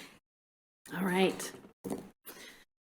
So reducing costs. So I was on the council when we had the 2008 financial crisis.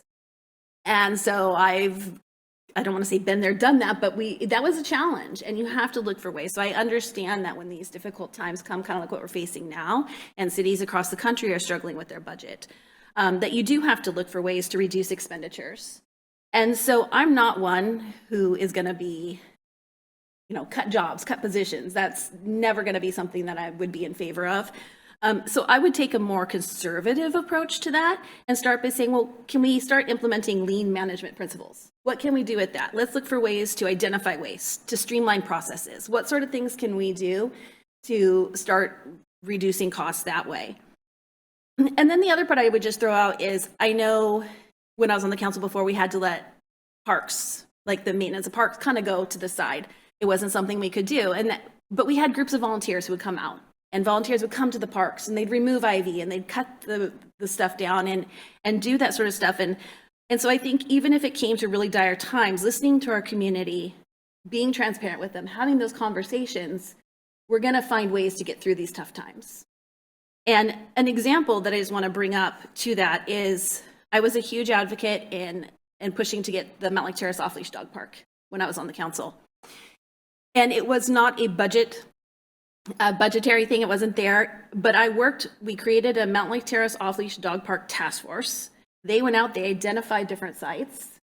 The volunteers cleaned up the area, cleared it, got it set up. We had wood chippers come in and deliver the wood. I mean, it was just, we were able to accomplish such a great, huge project that benefited the community, and the financial impact to Mountlake Terrace was very minimal.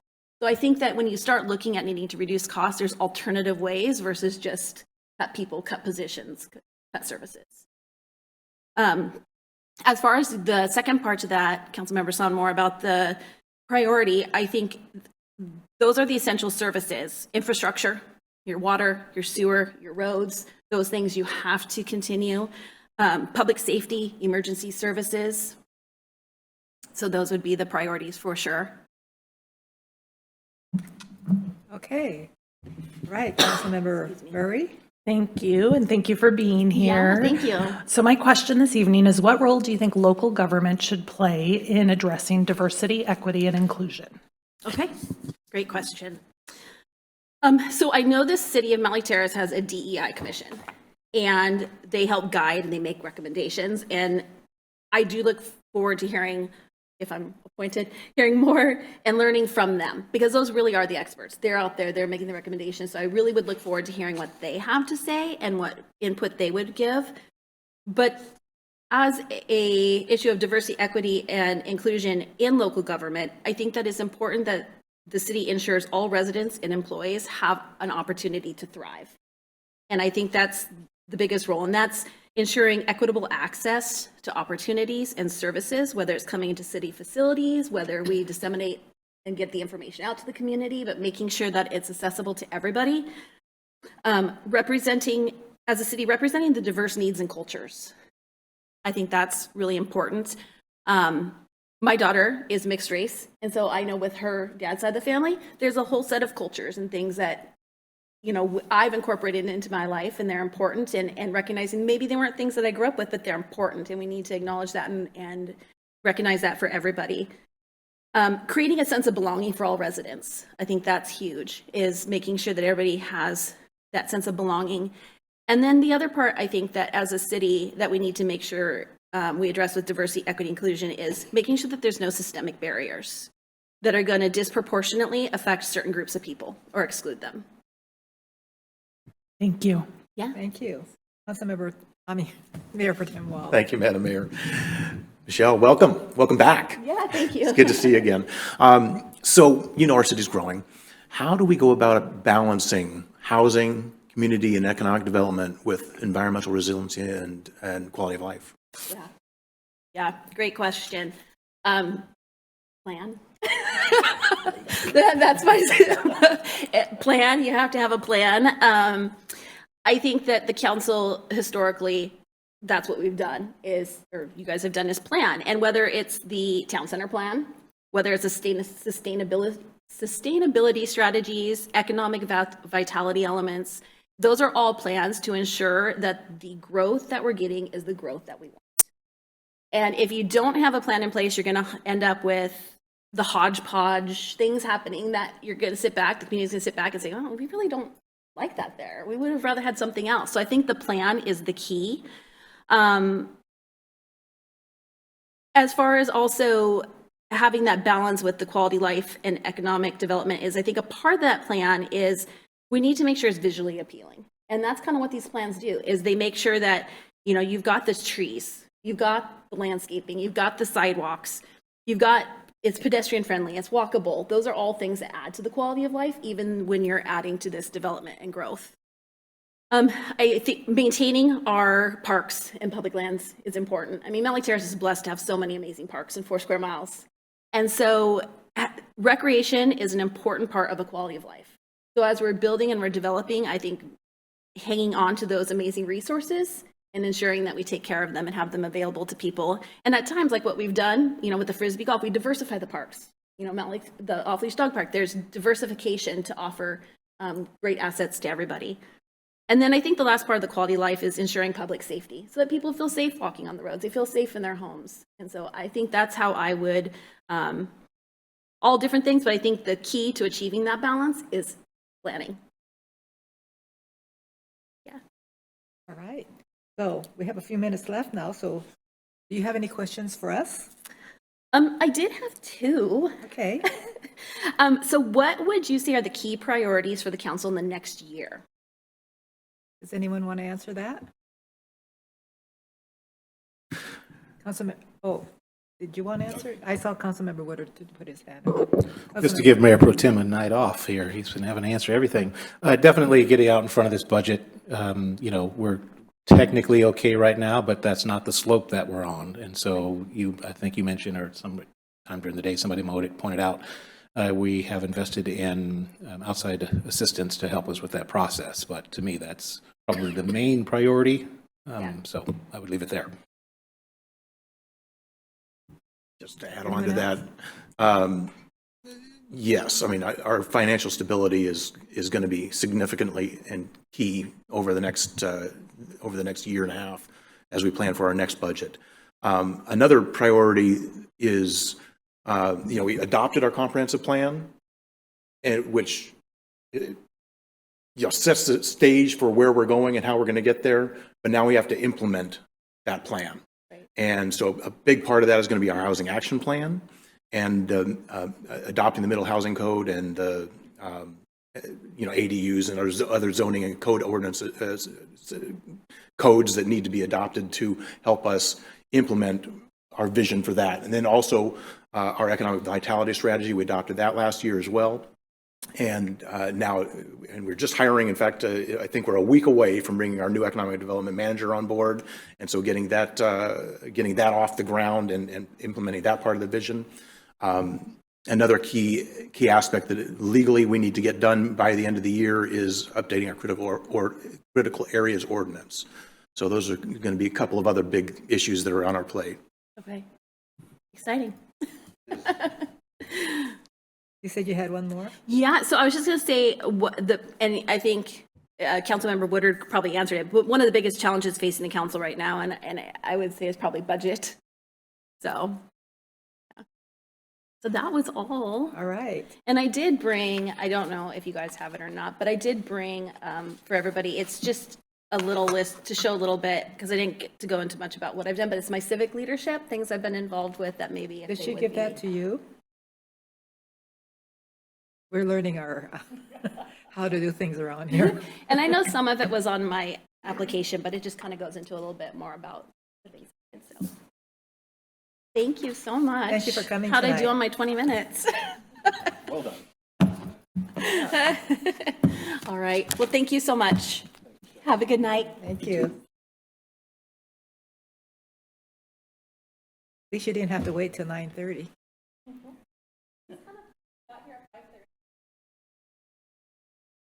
Have a good night.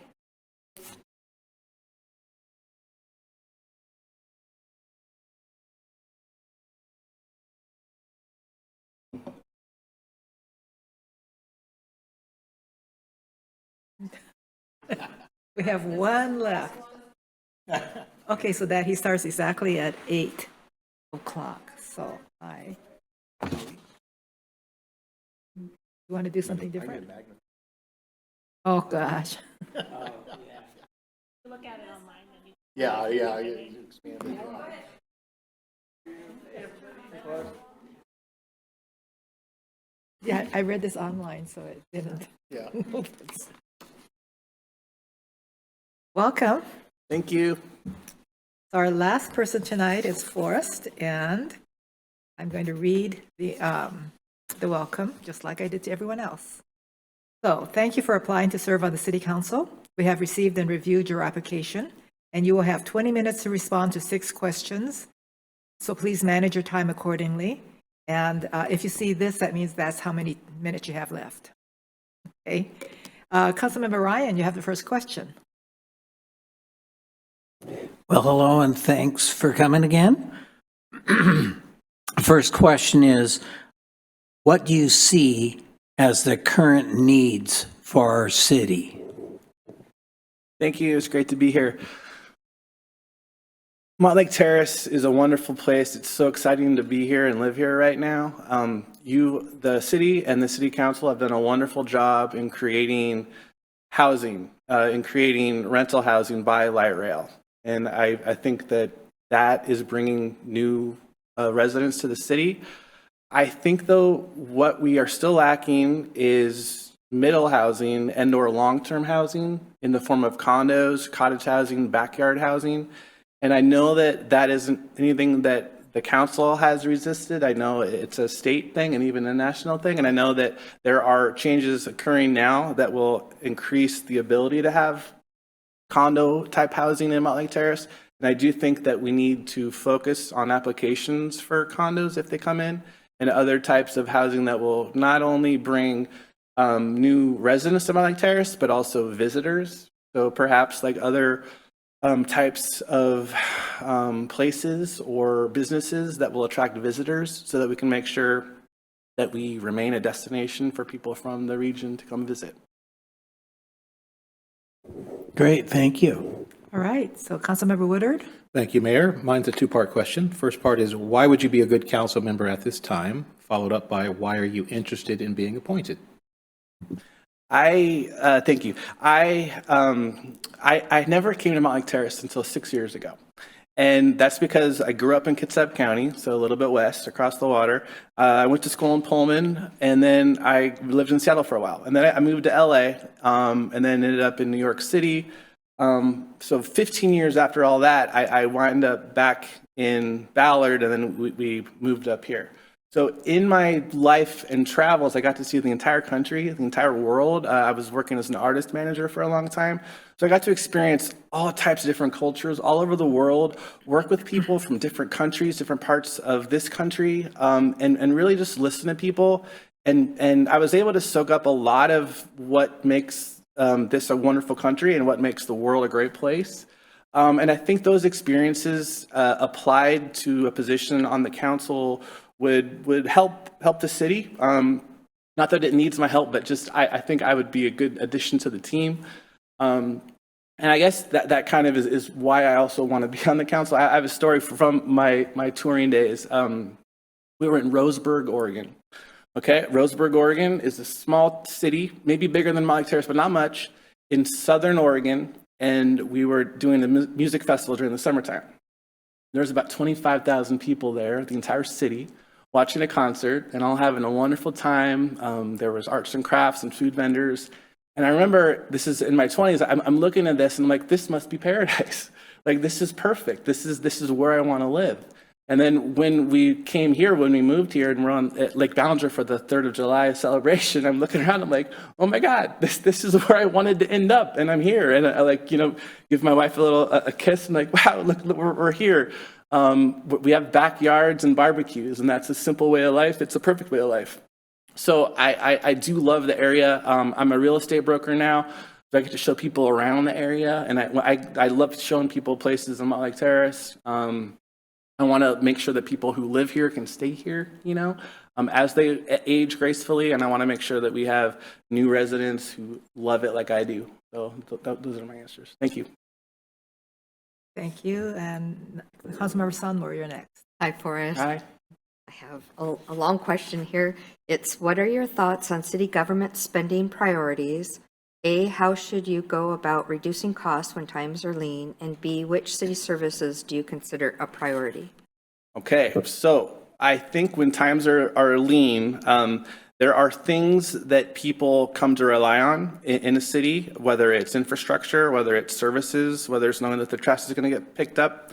And so there are things that you expect. You know there's a cost for them. And if they were told that these things might have to go away if costs aren't increased slightly, I think they might be amenable to that. That there are always people who don't want to spend $1 more, and I understand that as well. I do think that we need to prioritize the things that we spend on, to things that directly impact local residents. So services, infrastructure, sidewalks, lights, and just to make sure that we remain a safe place where you could walk down the street at 10 p.m., you could walk home from light rail and not feel scared about anything. You could walk through our new trail that's opening up and have it, lit and safe, and that you're not fearful for your children or for your neighbors, and that we all remain our best selves. You're welcome. Thank you. Councilmember Murray. Hello, thanks for being here. My question this evening is, what role do you think local government should play in addressing diversity, equity, and inclusion? So I think that local government should create an environment that is welcoming to all. And that should be through policy, through programs, through amenities available. It doesn't matter who you are, where you're from, you're here and you are welcome. And so I think that we do a fairly good job. I love seeing different whether it's different churches or different groups. I would love to have areas of the parks that maybe are have different that represent different parts of the world. I think that would be great too, to make people feel like they are at home if they're far from home and they're in their new home. Thank you. Thank you. Thank you. Mayor Pro Tem Wall. Thank you, Madam Mayor. Forrest, welcome. Good to see you. Thanks for applying. So, you know the city's growing. How do we go about balancing housing, community, and economic development with environmental resiliency and quality of life? I think we're doing a great job. I think we need to make sure that as we grow, that as we incorporate new residents into the city, that we make sure that they have natural beauty around them, right? I think we need to be wary of parking pinches, perhaps, with some development, but not be afraid for people to park maybe away from their house a little bit. I think that we need to make sure that we keep as many green spaces as possible, so that we have places to walk and places to go to. We had our sewer line on our street replaced last year, and it was great. You know, it's wonderful to know that the city is thinking about the future, and I know that our utilities, our services. Mountlake Terrace is a pretty new city, you know, but also that means that we're coming up on stuff being due, like that roof, you know, on your house. It needs to be replaced, and so we're doing a great job. And so in summary, I think that we need to continue to stress to our residents that there's a reason why the utility fees are what they are, and to educate them on what needs to be done to make sure that our city is functioning the way it should. Thank you. Okay, so we do have time now for the very last question, which is, do you have any questions to ask us? Wow, I did not study for that question.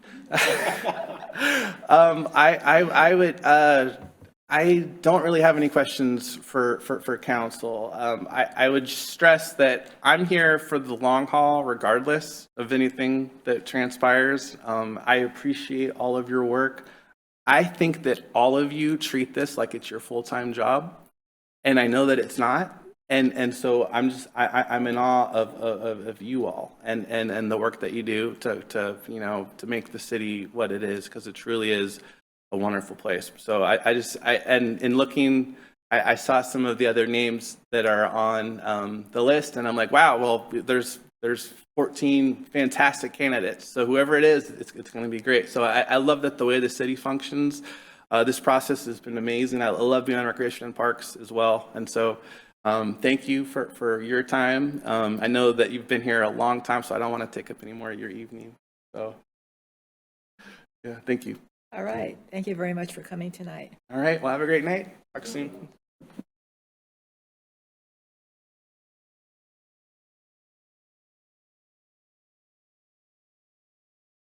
All right.